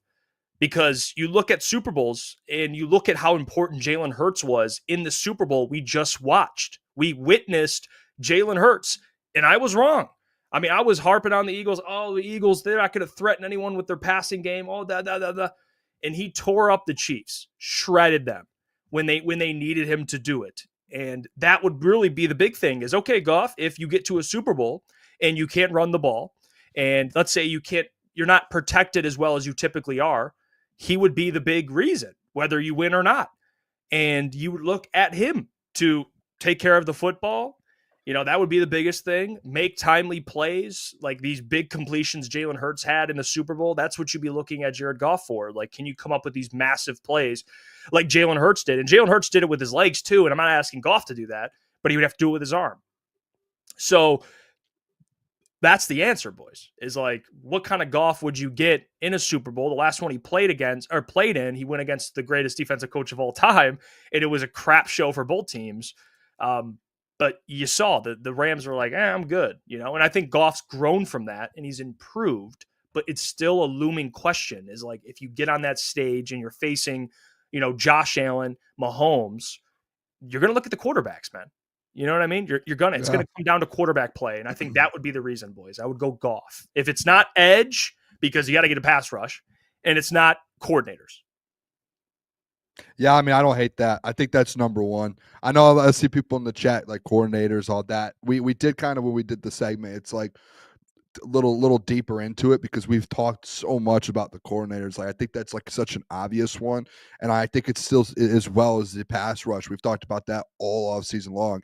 That's another obvious one. It's like, hey, outside of those main reasons, like what's something that needs to either be addressed or needs to be looked at going into the Super Bowl next year? So I think that's a big one. Honestly, that's probably number one outside of those. Like, your quarterback has to be able to win those games. And you know what's crazy about that too, Jeff? Like, have we not seen Jared Goff win those games before? Like, we have. So it's like being consistent and playing that good at the right times, the right moments. I have one that's kind of not even like a player related. And it's not coordinators. I think it could be like under Dan. And you guys can tell me if it's like, this is not it. Because I put the segment down and thinking about it. Can we agree that one of the big, and this has been a thing since Dan Campbell at the beginning, and he's gotten better at it, to win a Super Bowl, I think from top to bottom, offense, defense, special teams, head coach, I think decision-making, like thinking about it a little bit more, like, I don't think that's crazy. If I'm just is that allowed? I don't think that's egregious. So, but continue. I don't think that's egregious. You're saying that's allowed? Yeah. Okay. I don't think that's crazy. I just think it's decision making. Like, you saw the NFC Championship game. I know it's like, hey, we stand on Dan's side, like with the not kicking the field goals and going for it. All right, that's fine. That's decision making though. At the end of the day, that lost you that outside of the dropped passes and the fumble, that was a factor that lost you a game to go to a Super Bowl. But then I think it's like even deeper. Like, what was it this year, boys? Sometimes it was decision making when it comes to play calls. It was decision making on the onside kicks versus the Bills. Like, there's a little bit deeper side there to where you need to be able to look at Dan play calling on both sides of the ball and say, hey, like, going into weeks, like, what decisions are we making to put this team in the best position possible to win games? And I think that's going to be like, you're at the point, boys, where the roster is set. you have one of the best rosters in football. It comes down to these little things that win or lose you games. And one of the biggest things about it is decision-making, from your head coach to your OC to your DC to Dave Phipp and your special teams coordinator, to Jared Goff decision-making, Jeff Iafrate, to defensively. How is Ansel calling a game? Like, all of that, like, it comes down to all of that to win a Super Bowl and get over the edge. And I think that's the number one thing going forward. Like, what are the Chiefs so good at, boys? Andy Reid decision-making, Andy Reid play calls, Steve Spagnuolo decision-making in big moments and big plays. Like, that is such a big part of the game that I think no one talks about enough, because people are always talking about those fourth downs. It can make or break a game, and we've seen it happen a million times here in Detroit, especially the last 4 or 5 years. And if you want to get over that hump, you got to coach a perfect game. You got to be able to do that, especially when push comes to shove, like versus the Commanders. Yeah, boys, I think those are both great. Like, I'm not ruling them out at all, but I think even in front of that, I'd put this even before Jared Goff, is the offensive line regressing, because we've had conversation with Taylor Decker, Graham Glasgow, Frank Ragnow, pretty much conversation with everybody outside of Penei Sewell. There's still question marks even with Christian Mahogany. And if you look at the defensive lines that are in the NFC, Philly, Rams, Buccaneers, Commanders got better. The Vikings have a very good defensive line. The Packers do. I mean, I don't think they're going to be very good as a team, but the Cowboys defensive line is very good. You got to go up against them. You just brought up Steve Spagnuolo and the Chiefs, Boone. If you're not able to protect Jared Goff, doesn't have to be the number one offensive line in the league, but we're so used to hearing that over the last 3-4 seasons with the Detroit Lions, best O-line in the league, best O-line in the league, best O-line in the league. At some point, all those players outside of Penei, they're getting a little older, that have been there, are going to start to decline. And I think we saw a little bit of a glimpse of that last year. So that's why I'm so pro, like in the first 3 rounds, defensive line, offensive line, because if this offensive line dips, it's not only going to affect Jared Goff, but it's going to affect this running game. Jahmyr Gibbs and David Montgomery are still going to make plays. Jared Goff are still going to make plays. But in the playoffs, when you go up against those elite defensive lines, those elite defensive coordinators, you can't have an offensive line that's not up there with the best in the NFL with an immobile quarterback. So for me, it's the offensive line, fellas. This is what this team is built on. And we saw some cracks in the armor last year. It wasn't like this offensive line was terrible, but there was weeks where it's like, we'd watch them play a game and we're saying it's the number one offensive line in football. And if you go watch the week before, you're like, no, that was not the best offensive line in football that we just saw. And I understand that there's guys going through injuries, but that's the case with every NFL offensive line. So I think they're still going to be good. But again, it's so important that this team maintains like a top 5 offensive line, just because how physical this offense is, how much built it is off the play action. So it's extremely important. You got to protect Jared Goff, and you can't do any game planning offensively without a really good offensive line if you want to go win a Super Bowl. We've seen Patrick Mahomes get to the Super Bowl. Every time he lost one, what was the thing that you were saying at the end of the day? They couldn't protect Mahomes. So if you can't protect Goff, you're definitely not winning a Super Bowl. So that's number one to me, boys, offensive line regressing. I want to add something to what you said, Boone, because I was just doing numbers here while Lucas was going. In Super Bowl history, teams that have went for it more than twice, 20 games. Guess the record in 20 games. 10-10. Okay, what's your guess, Klotzy? 20 games. Guess the record for teams that have went for it more than twice, 2 times or more. Oh, 2 times. 20 games. I'll go 15-5. I feel like it'd be good. Like, you gotta be good to go. Can I switch mine? Yeah, switch it. 7-13. So 7-13. You have 15-5. So you guys are opposite. Under 500. The record for teams that have went for it in the Super Bowl more than in the Super Bowl? Super Bowl 2 times or more. Oh, then yeah, I'm gonna go with the more aggressive team. I'll go the more. I'm confident in this. Maybe not 15-5, but I feel like we'll over winning. Yeah, a winning record. The record is 5-15. Oh, so close. Opposite of mine. Oh, so close. Now, context. Teams that typically go for it on 4th down, or boys, are what? You're down, right? You're down in the Super Bowl. I just think of all like the Brady comebacks, like as many times as like the 4th downs. But they are that would be a team that would go for it. But I again, don't even think. Listen though, like, I don't even think they're going for it's that bad for Dan. Like, I think there's ways to do it. I just think it's more so like there's these timely ones. And I think when I say decision making, like, it's those, but it's also like Ben Johnson and the JMO reverse for a pass. And I know you're like, well, If you like the other trick plays, you like this one, but it's like just time and place. You know what I mean? You can't just always be like every time, but you have to know when. Like that. Remember that onside kick versus the Bills, boys? Like even after Dan's like, well, yeah, I would love to go back and not do it because they went for a touchdown. But it's like that's not a good play call. And if you want to be like, well, or you're either on Dan's side or not, like, no, you're wrong. There are certain ones where you can be like, I'm in on it and I'm out on it. And those are the ones where it's, to me, it's just like you have to make the right decisions. And obviously we haven't won a Super Bowl yet. The Lions haven't yet. And a lot of those losses are based off decision makings on play calling versus the Commanders that kill you. And obviously there's the decision making with Jared Goff on the bad plays where he throws interceptions. Like that's all decision making from the top down. Quarterback, coaches, Dan Campbell, everything. And that's why you keep losing these games. It's like you have to. That has to. I mean, Amon-Ra literally went on Kevin Hart's show and they brought up the loss and he's like, we just had turnovers. That was like the only thing he brought up. He didn't say defense. He just said we had turnovers. You know, and that's decision making. But then when Ben Johnson, there's some play calls that put your team in a bad position, even though you're down and you have to start forcing things. Klotz, me and you, that game, it's like 3rd and 2, 3rd and 1, and they're in empty, and you're like, what happens? What did they do? Was it an interception on that play? Which one? Was it the 3rd and 1 when they went empty? No, it was a fumble. Oh, that's what it was. Okay, yeah. Whoa, wow, that's crazy. Yep. Decision making when you don't like, and I think that's like a big thing. That's why you lost the NFC Championship game. There's an argument on that, and then there's also an argument this year. You could say in that Commanders game that was a big factor. Yeah, and I again, like that stat. That's a great stat. Yeah, 5 and 15. Like again, there's context. Teams go for it more when they're down. But the point is, teams that win Super Bowls, you don't have to be. I mean, I get if it's a blowout, you don't have to go for it 4th down at all. But you'd think that for any coach, even for Dan, which I accept, it's who he is. I understand that, whether you like it or not. Sure.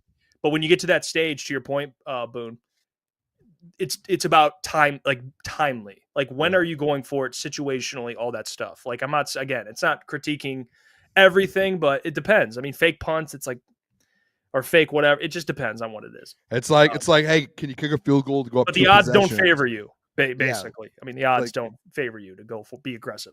There's situations where it's like, can you kick this field goal to go up 2 possessions and make it a 2-possession game? And Dan sometimes will be like, hey, let's just go for it. And it's like, go maybe up if you 2 have a possessions. defense, you can kick the field goal. But you haven't had one. And you have had guys hurt. Yeah. And I don't want to say it's on. I love Dan. I think Dan last year, I've made the argument, I bet on him to win Coach of the Year. I think he should have been Coach of the Year over Kevin O'Connell. But again, if you're talking about like the small sliver things, you're trying to figure out, hey, how do you get over the hump? Like, what does this team need to do to hit that next point? Like, all you have left to do is win a Super Bowl. How do you get there?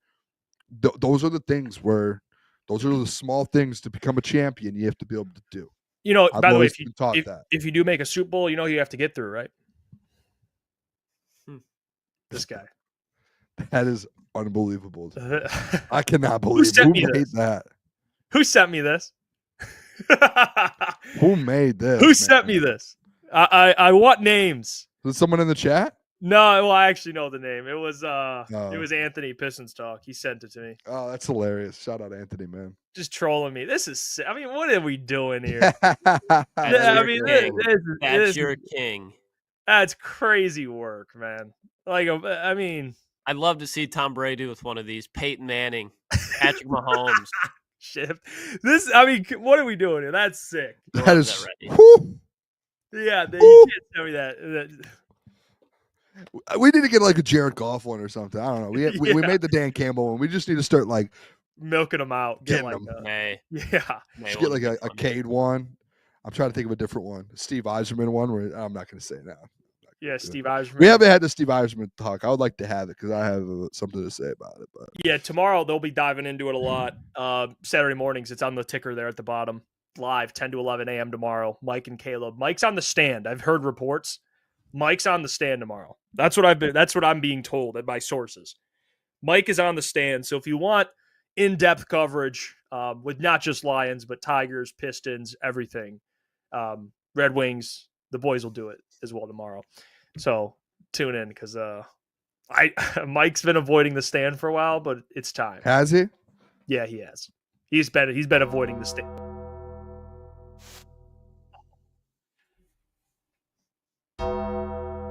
Hold on. It's almost like I said Saturday mornings and he summons. You know what I mean? Like, I don't know how or why, but he just appears out of nowhere.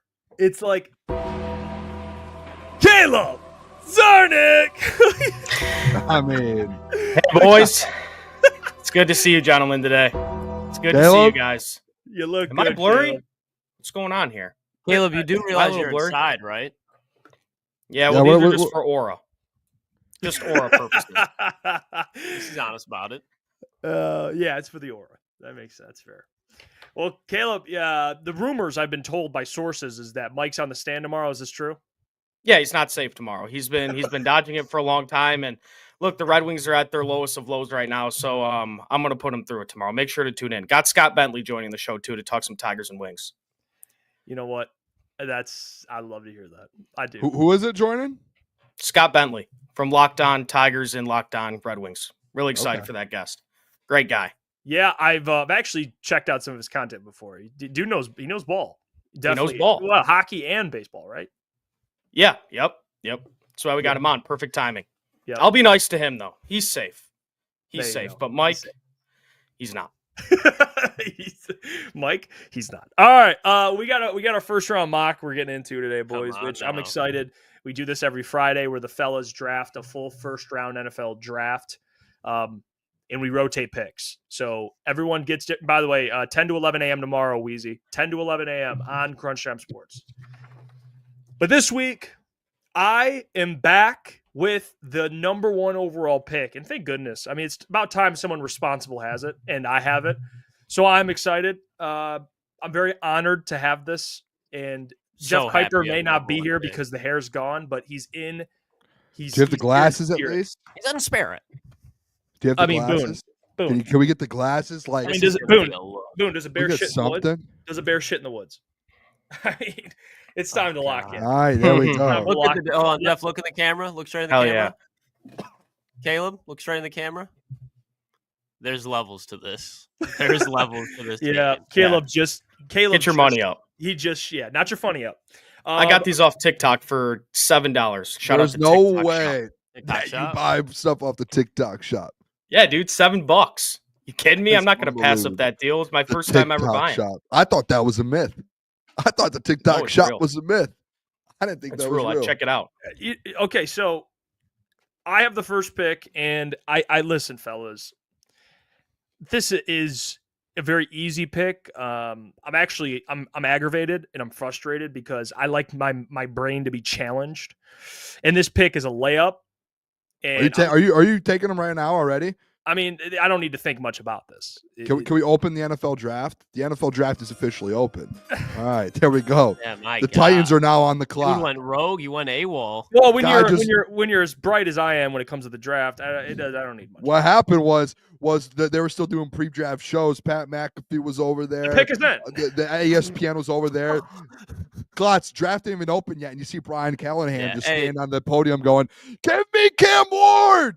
Like Hey, nothing's happened yet. what was the pick being made here about a month ago when Jeff was sitting at the number 1 spot? He with the took Tennessee Shador, I Titans? think. No, Go ahead. No, ahead. I Make took your pick. Abdul. I just want to put that out there. Oh, you so it took hurts Abdul? when you say I, that. I did as well. When I had number 1, I did as well. I think the way it's trending right now, and Yeah. I think the responsible thing to do would be It's very mature of you. to draft the quarterback out of Miami, Cam Ward. Bring him to Tennessee. What a mature Nashville. pick. Stand up. You got a new quarterback. Sure. Yeah, well, I've had two a couple times here, and I've went a couple different directions, but kind of have my mind set on one guy. Wow. Pick is in. Wow. Bang, right away. Oh. Right away. With the second overall pick in the NFL draft, the Cleveland Browns select Shadur Sanders, quarterback. Dude, are you? Wow. That's Lucas, live reaction. He doesn't know what to do. Look at him. That's so Klotzy, bad. I've went with Abdul Carter a couple times, but they bring Myles Garrett back in, and Myles Garrett wants to win. He wants to win, and they're not going to do that with Joe Flacco. They're just not going to do it. So hold on, Caleb. I want Wow. You're telling me Who's throwing the football for them right now? Who you think Shedeur Sanders is going to turn that around? Do you think they're going to be in a different spot next year when it comes to draft selections? Or do you think maybe they're gonna not. be right back where they were? Maybe not next year. Where do you think they'll be next year? Top what? They'll probably be picking in the top 10 again next year. I'm not even willing to say top 5. They're in the AFC North. Look, and if you throw Shedeur Sanders into that, I'm telling you, just like if you were to throw Kim Ward into that, just like if you throw Jackson Dart into that, I would like to say, Caleb, going to fail. Caleb, so are you saying now? I love Abdul Carter just as much as the next guy. I think he's the best player in this draft. But are you saying that's a layup pick at number 2? Are you saying there's no chance that the Cleveland Browns go with Shedeur Sanders? Yes, If there is. If as long as Andrew Berry's making the pick and not the owner, you should take the pick that's going to help the franchise long term. And that's the best player available, not just throwing Shedeur Sanders into hell and making his career just another Cleveland quarterback. You take Travis Hunter, and if you want to trade back up into the first round and go get Shedeur Sanders, that's fine. But if you're picking top 3 in this draft and you're not the Tennessee Titans, you would be idiotic not to be walking away with Travis Hunter or Abdul Carter, whichever one you want. By the way, I just want to throw this out there real quick. Before the show, when we were talking about picks, Klotz makes a comment and goes, "Thank God Jeff has number 1 overall, so we're guaranteed not to have Shedeur go in the top 5." And I didn't, and then Caleb comes in and shocks the world. No, Caleb, I don't think this is a shock the world pick. I Yeah, do not think so at all. Hey, Browns I don't think it's a fans, shock the world pick. stand up.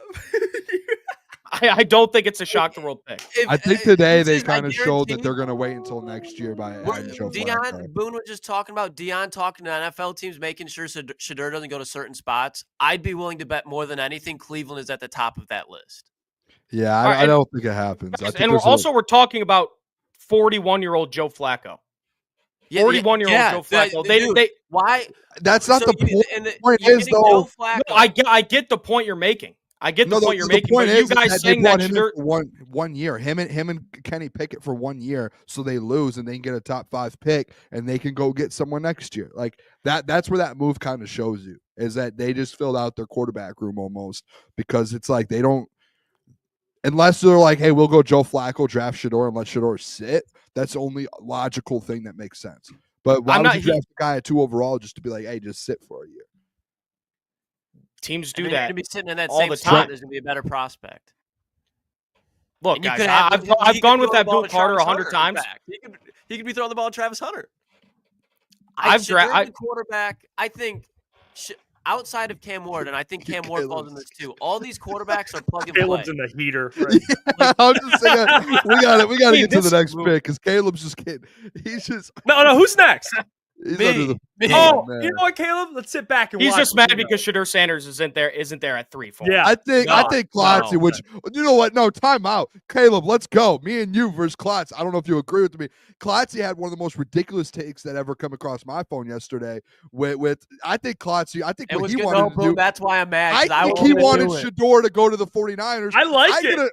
I get a text message last night being like, oh, or a tweet, oh, Shedeur to the 49ers. What are we? Klotzy. No, honestly, I don't know. I don't know if Lions fans gave a shit, but I'll tell you, as a Shedeur fan with Kyle Shanahan, it has talking a dirty 0.0% chance of happening. I'm not saying it's going to happen, Boone. All I'm saying is, why do you ask the question? We're going to do it tonight. We're going to do it tonight. Hypothetical. You were going to do it tonight. I was. It's fun. Exactly. That's ridiculous. You just went at Caleb. There is a better chance. You know what? No, Caleb, I'm not going to let this man bully you like that. There's a better chance of Shedeur Sanders going to the Cleveland Browns than the 49ers trading up or staying where they are and drafting Shedeur Sanders. That is ridiculous. Not if you want Shedeur Sanders to be good.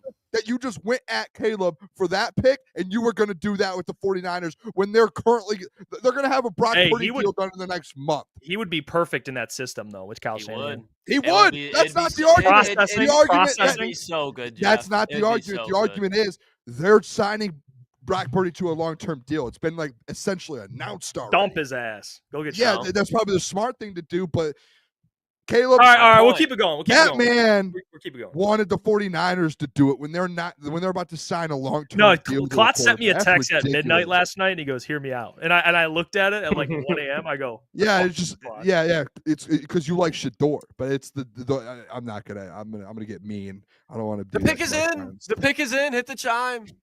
Chime. I mean, I didn't think I'd be in this spot. Thank God Jimmy Haslam, the owner of the Browns, got in the way of Andrew Bynum. What's Cleveland GM's name again? Anyways, with the third pick in the NFL draft, the New York Giants will be selecting Travis Hunter, wide receiver / quarterback. Oh my gosh, this is ridiculous. How is it ridiculous? How is Abdul Carter falling to 4? Because Shedeur Sanders went 2. He's a Cleveland Brown, baby. That is true. Now, Boone, you get to set the tone. I mean, yeah. All right, Jeff Kuiper's enjoying a little snack right now. My pick's in. Can I get the? Yes, you can. The 4th pick of the NFL draft. Patriots are going to get an absolute steal. And Abdul Carter, edge rusher, Penn State. I mean, that's nuts that just happened. It happened, Boone. Still can't get over this shit. Now it's my time to shine. Dang. Oh. All right, Boone. It's all right to have fun sometimes. The Prince, Trevor Lawrence.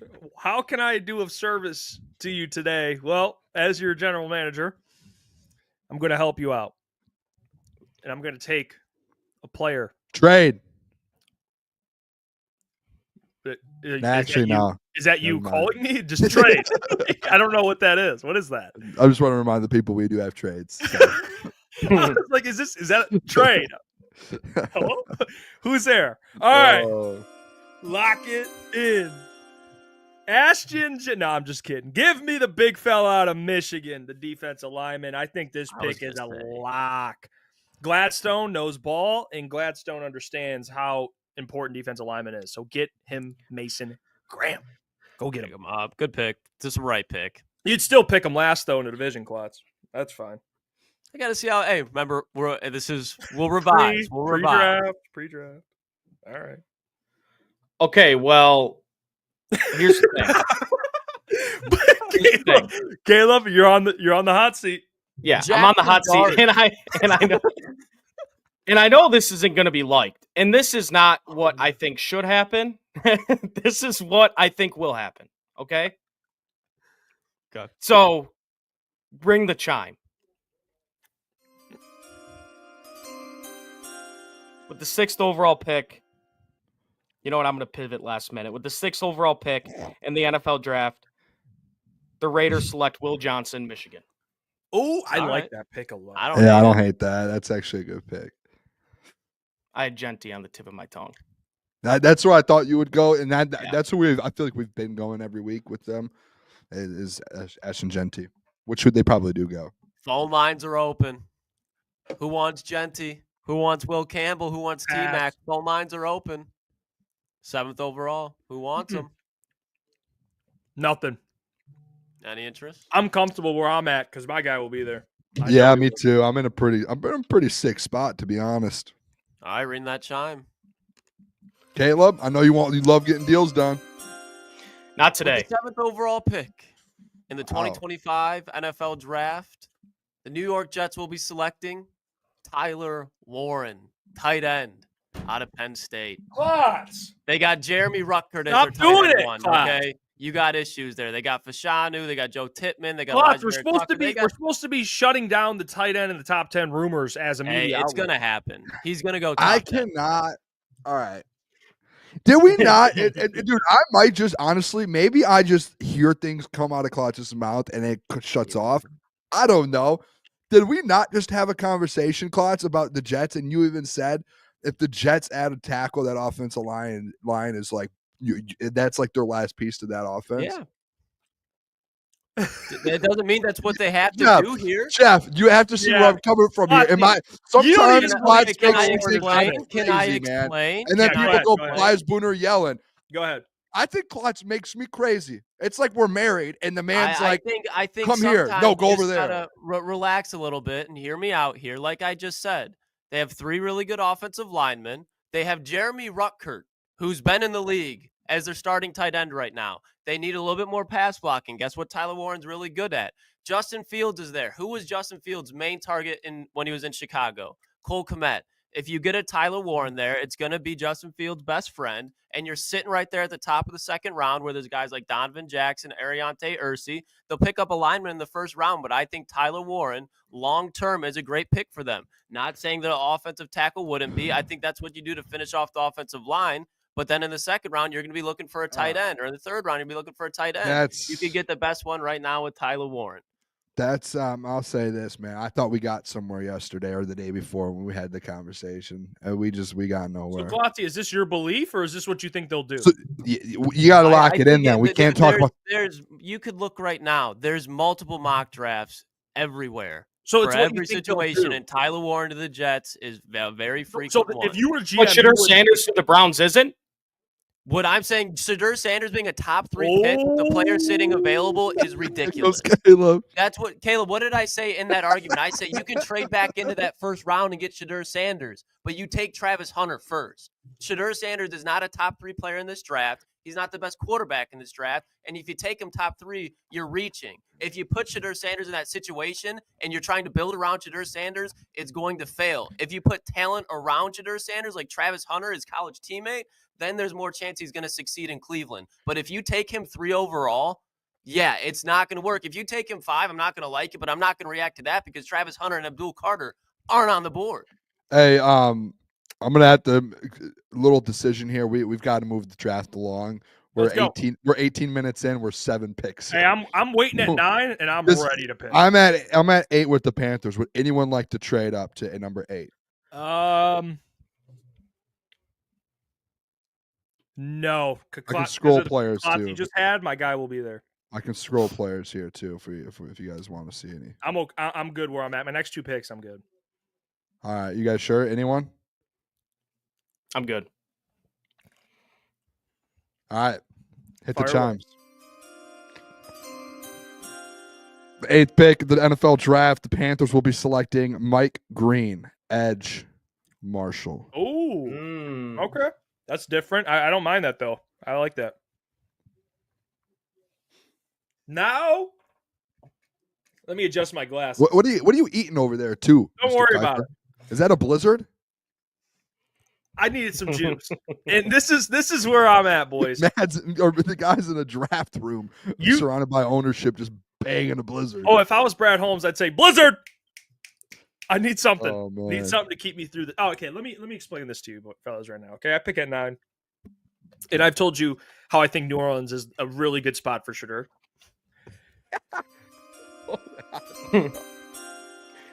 Derek Carr just had surgery. You know where I'm going with this. With the 9th pick. No, don't. New Orleans Saints. Do not do it, Jeff. Jackson Dart. No. What a quarterback. Let's go, dude. Let's go. They've met with them. Caleb, come on. Let's go, dude. This is awesome. They met with them. They get the quarterback who many would could say trade back. No, I'd take him. You say Jackson Dart? Yep. You could have traded back anywhere. Take your guy. Him. Okay, let me ask you this: If Shedeur's there, was that the pick? Is it Shedeur over Dart? Yeah, taking Shedeur. Okay, but you stole a blue chip prospect at 2. I did, and I'm. Yeah, this pick's in. This is a layup. I need the chime. Okay, I was going to say, wait, hold on. With the 10th overall pick in the NFL draft, the Chicago Bears are going to select Ashton Gentry. This is a dream come true for Ben Johnson and the Chicago Bears. Dream come true. All right, pick is in, boys. Pick is in. Oh, sorry. With the 11th pick in the NFL draft, the San Francisco 49ers will be selecting Will Campbell. Offensive what a tackle, steal for LSU. getting that. That's a steal, man. That is a steal. Would anyone like to trade with the Dallas Cowboys? Trade up. 12th overall. Lot of dogs on the board, to be honest. No. No, I don't. We got to start making some trades here, boys. Can we get some action? I mean, who do you have, Jeff? Who are your teams? Who are your next people? For me, the players the board's kind of falling how I kind of like it to fall. I don't really have I guess I could trade up. It might be a little farther down the draft, but I have the Dolphins. What pick? 13, right behind you. Okay. And then I have the Bengals. I'll trade. Let's do a Bengals trade. Are we trading in from the second round or no? No, I mean, if you want, but I'm not giving up any of my picks for the first. Yeah, you can. I mean, if you remember the picks, you kind of know who it is, then yeah, why not? 17 Bengals. You could trade up and get an absolute dog. I'm not going to say. But scroll. I mean, you could trade up. The guys I want, I think, are gonna. You could trade up. Yeah, I mean, Boone, this is makes no sense. Let's make a trade. I just want to trade back. I mean, is there anyone else that needs a player? Damn. I mean, I'll trade. What team? I'm 14. I'm the Colts. What other team are you? 18 Seahawks. Want to trade that? I mean, that one you might be able to make a case, but you know what? A lot of dudes on the board. Seahawks are going hog. But I don't know. That's a big move. New quarterback in Seattle. I mean, there's a guy I like in Seattle. I just don't know if I'll need to trade up for him. Yeah, sure. I mean, this feels kind of forced. No, this is not good because this is not good. I mean, if the Dolphins are on the board, there's easy picks there for them. Take the fucking. It's the Cowboys. I'm the Cowboys. Or Cowboys, I mean. Yeah. You want to make the trade? I just don't know if I need to trade up for this guy. You probably don't. Boone just wants to trade. I want to trade back. You know what? You want to do it, Boone? You want to do it? I want to trade back so bad. All right, you're doing it, and I'll get my guy, I guess. And I'll get my guy. All right. I really don't think I needed to trade up for him, but I'm going to. Let's see what happens here. Let's see. Do it. Everyone keep an eye on who he gets, and let's see if you were going to pick him from now until 18. There's a good pick here, Caleb, honestly. I think the Seahawks could get a dog here. There's a couple good ones. All right. Pick is in. All right. Pick is in. With the 12th overall pick, the Seattle Seahawks select Jalen Walker, edge rusher, Georgia. Oh, he'd have been gone. He'd have been gone. That's a good one. Yeah. That's a good one. If he was there, D-Mac and do D-Mac. Yeah. DK replacement. Yeah. If he was there, Caleb, if he was there at 16 with the Cardinals, Jalen Walker was still there. Yeah, no, that's a smart pick, though, Caleb. Would have picked him. Or even the Falcons. I don't know who has the Falcons. Jalen Walker would get picked with the Falcons, too. Mel had him going top 10. Pleasure doing business, Boone. Hey, I'm glad you got your guy. That wouldn't have worked out for you if you didn't make that trade. You would have missed your guy. Yeah. I'm happy you did that, actually. Great business deal, though. That was good. Maybe we can do a deal next week. So, who's on the board now? I am. Don't disrespect me like that again. Mr. Kuiper. Sorry, Mr. Kuiper. Listen. The Miami Dolphins, I think they should take one position here. Okay, it should be offensive lineman. That is where I'm at. So when you look at the offensive lineman, I'm going to take Armand Membo. Great pick. To the Dolphins. Oh, my gosh. Dolphins, what a pick. What a pick. Come on. Protect Tua. We don't need him getting knocked out again. So that's the pick. Back on the clock here. Who is this? This is me. Can I get a quick scroll real quick? Yeah. Got you, brother. Hold on. Let Caleb cook a little bit here, huh? You know what? I'm going to do it. All right. Oh, shit. Do it. All right. With the 14th overall pick in the NFL draft, the Colts select Jihad Campbell, linebacker. Love it. Great pick. I literally yesterday, Caleb, I said that's someone that they need to look at. Said it yesterday on the show. Love that pick. Thank you. All righty, boys. I'm Atlanta. I'm sitting there just happy. Hit the chime. Atlanta's fired up. With the 15th pick in the NFL draft, the Atlanta Falcons select Micah Williams, edge rusher out of Georgia. I like it. It's a great pick. Yeah, that's a great pick for them. That's a great pick for them. The Surge says, hello, good evening from Arizona. What's up, the Surge? What a name, too, the Surge. Love that. Kind of reminds me of that Toy Story movie. You know, that one machine, the evil That's guy. Zurg. Oh, Zurg. Oh, Great. Zurg. Oh, somebody, who's up? Oh, that's me. Oh, you're up. That's Boom. Yeah. All right, hit the chimes. I have this one. With the 16th pick of the 2025 NFL Draft, the Arizona Cardinals will be selecting Kenneth Grant, defensive tackle, Michigan.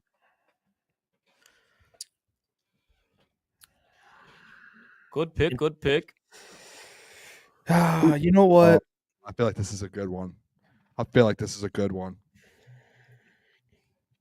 That's a great pick. And I was going to pick Jahad Campbell. So maybe I should have traded up. Yeah, I there we Boone, go. I'm going to say it. You're right. Okay.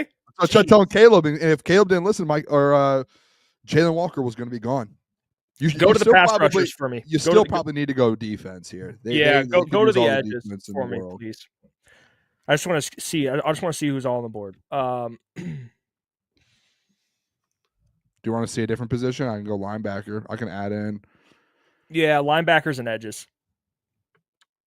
That's fine. I mean, it's probably I already kind of know You the could pick. go to interior too. To be honest, I don't think that's. Yeah, you know what? bad Screw move. it. We're doing it. The Bengals are selecting with the 17th overall pick Donovan Izaraku. Edge.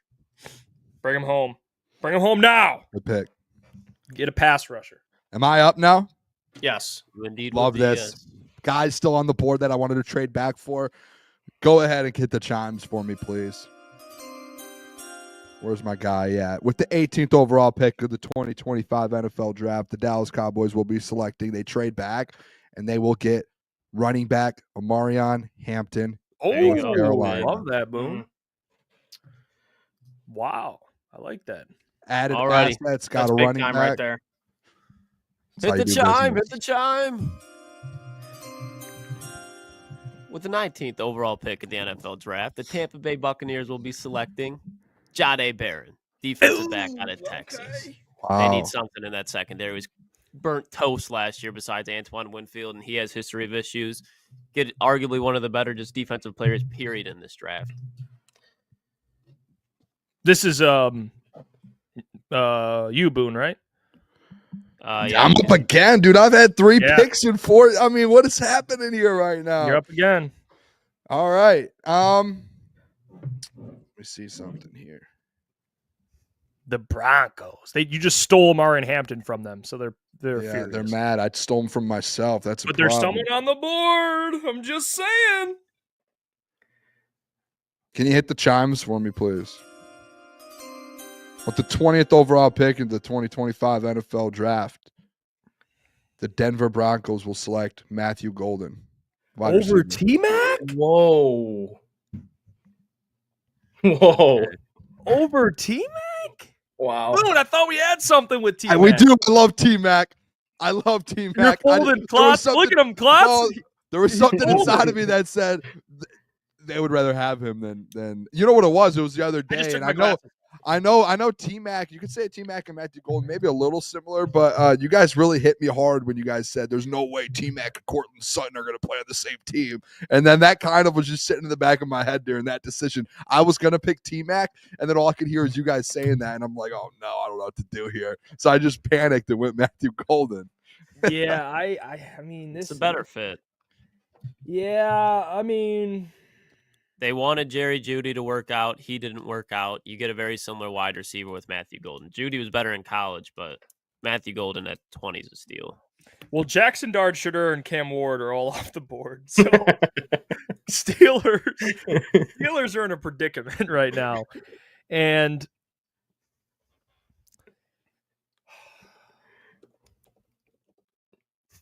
this one's tough because all their good running backs are off the board. They need a running back. They'll probably draft one in the second. I am now opening up the phone lines. I can't trade. I already did mine. I am now opening up the phone My lines. guys are still on the board. All right, I'll go fuck myself. Yeah, I mean, I want to, but I just don't think I need to. You guys are putting me in quite the predicament. All right, you know I think what? this is pretty simple. I think there is a player where you could. No, like, I'm just going to go with, I think, the best player available, in my opinion, left at a position of need. So let's just go ahead and do it. I'm stuck. And the Steelers will be selecting at 21 the tackle, Josh Simmons. I'm about to say. Oh. Who has Chargers? I feel like this Chargers pick's the most obvious pick of all time. I have Chargers, and I'm this a happy is like, man. yeah, this should be like sprint to the podium type thing. Yeah. Ring the chime. With the 22nd overall pick in the NFL draft, the Chargers select Ted McMillan, Arizona. Ted McMillan, Ladd McConkey, and Herbert. It's gonna be That's fucking nasty. Scary. Yeah, oh my pick. god. All right, yeah. I literally haven't had to move up for any of my guys. Hit the chime. Wait, give a scroll real quick in case I'm tweaking. Scroll. All right. With the 23rd overall pick in the 2025 NFL Draft, the Green Bay Packers select James Pierce Jr., edge out of Tennessee. Wow. Damn you, Klotz. Great There he pick. goes. All right. I'm not. Any trades are good. I'm good. Nope. I thought we Sure? had something. All right, hit the chimes. The 24th overall pick. The Vikings will select Walter Nolan. Good. Yeah, good. Defensive tackle. Ole Miss. Well, this one, I'll make this pretty simple. With the 25th pick, the Houston Texans will select Calvin Banks. Wow. I actually thought you were going to go wide receiver there. Oh, this is actually who has. I gotta protect Stroud. I see a player here that could. All right, really... I'm picking this phone up. That was my guy right there. It's New York. What you got, Klotz? New York. Joe Sheen calling from the second round. Can we do this or no? Here? I mean, we can, but you just lose a pick in the draft. I mean that. All right, we'll hang up the phone. We'll hang up the phone. We'll hang up. That's no fun. I do have a fun pick here, though. Go for Not it. sure you Go guys for will it. like it, but I have a fun pick here. Ring the chime. Do it.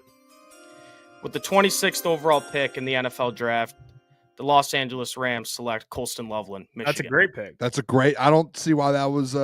We don't like that. I think that was. I feel like someone did that a week or two ago, and it got some flack. I think that's a good one for them. Another weapon. Hit the chime. With the 27th overall pick in the 2025 NFL Draft, the Baltimore Ravens select Malachi Stark, safety out of Georgia. And that puts Boone up with the Lions. Detroit. Everyone's tuned in right now. Eminem's tuned in. Big Sean's tuned in. Oh no! Taylor Does anyone Lock want to tuned trade in. back? No, you're on the podium and you're live. You're on the stand. With Does this. anyone want to? Yeah, I'm on the podium being like, "Hey, Commanders, Bills, Chiefs, Eagles. Anyone want to trade? Can I trade back with myself?" No trades with yourself. Well, I pick one. I don't have another. Yeah, I only have one more pick, Boone. It's Would you like to trade back? No, I have the Commanders next. No, I don't want to trade up. Bills. Who's got Bills and Chiefs? That's Klotzy. I got Bills, but I can't trade up. Or Caleb, sorry. I will. You can have my trade. I'll give you my trade. What? Number one, I don't think that's allowed. Number two, I don't. Executive decision. Boone's on the stand. Let me look at the board real quick. I'm the commissioner here.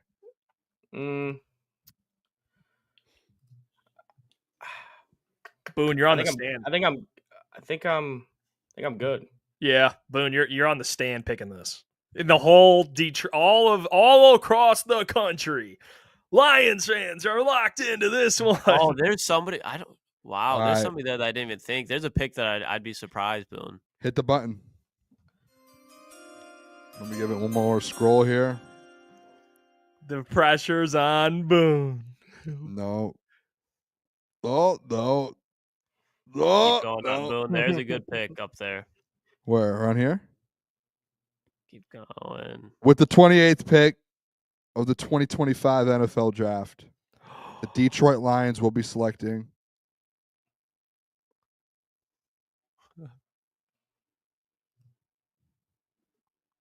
Gray Zabel, Thank tackle, God. Thank North God. Dakota State Thank University. Thank God. Everyone wanted Shamar Stewart. Everyone did. They said Thank no. God. We met with Gray. We love Gray Zabel. Offensive line replacement of Graham Glasgow. Wow, This you know what? offensive I just line is forgot back to the Glasgow. #1 offensive line in the NFL. There we go, baby. Gray That's a Zabel. good Boone. Great pick, Boone. That's a great pick. Boone. No one saw that coming. No, everyone thought I was going Shamar. As people thought I was going to go Luther or Mecca because I talked about it this week. Gray Zabel. Dan Quinn is licking his chops. Trade. Ring, ring. It's the Philadelphia Eagles at 32. Denied. Oh, man. You're in division? Nope. I ain't giving you Oh, nothing. man. At 29, the Washington Commanders will be selecting edge Shamar Stewart. No, that's what the Eagles wanted. That's what the Eagles wanted. Yep, Shamar Stewart, Dan Quinn. Turn him into a dog. Mm-hmm. All right, my pick is in here. I've done this a few times, but I like it. With the 30th overall pick, the Buffalo Bills select Nick Emanuel. I can never say this last name. Emanuel, right? Got it? Safety, Manawari. South Well, Carolina. I can't even. Amanawari. Where's he at? Emanuel. There he is. He's a ball Love it. player. Love it. All right, boys. I'm in a predicament. Scroll a little bit. Oh. All right, Yeah. get the chime.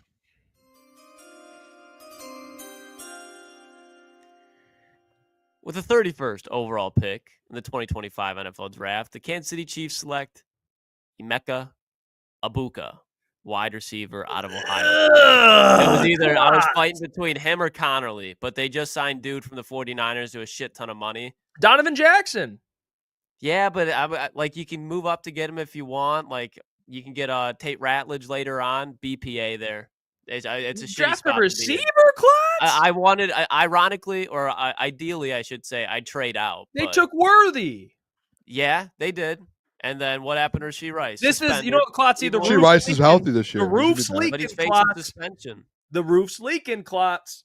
Yeah, that And was we're taking one. we're bought another What is flat Egbuka screen. gonna, what does Egbuka do? He's going to be over the middle and he's going to be slicing through zone coverage. That's a lot of what Travis Kelce does. When Kelce retires, you're still going to have a threat over the middle of the field. Egbuka would be a 100-catch guy for this offense.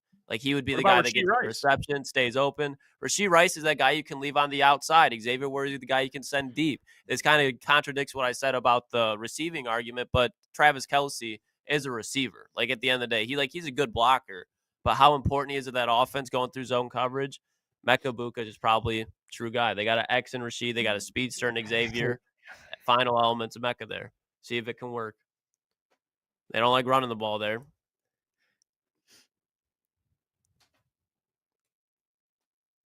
Now Boone picks for the There's no one on this board that I love.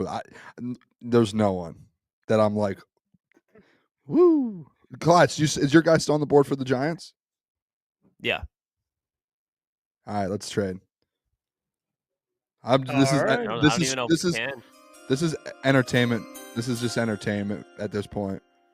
Let me find the Giants. I just want to see who Cloxy. Where are they at in the second round? I think 33. This is entertainment. I just don't think there's. Are they 33? They're 34. 34. I got it. Yep. All right, you're on the clock. Can I get the chime? This guy's gonna do it.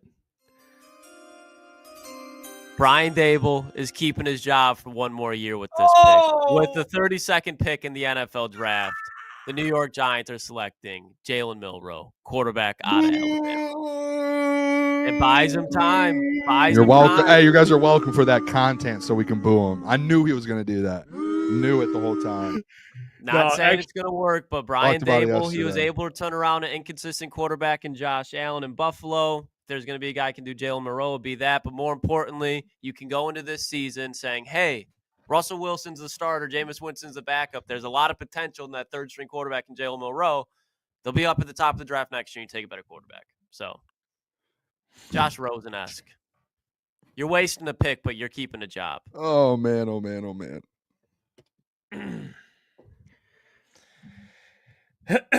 Some interesting picks today, I'll say. To say the least. It wasn't our finest work. We had some shot. It was more of a fun, different. Like I had Jackson. We had 3 quarterbacks in the top 10, 4 in the first round.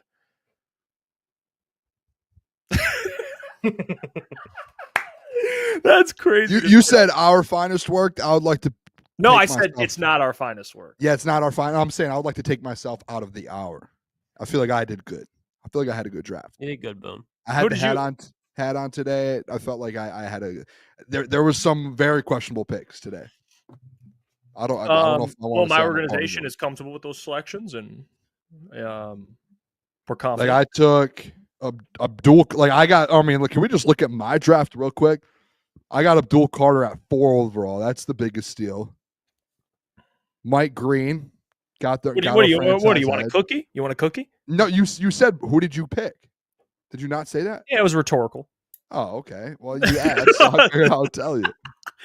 That was yeah. No, Boone. No, I'm not going to go over what you're saying is my Jackson Dart to the Saints is bad? Barry. Okay. It's not going to happen. Remember the name.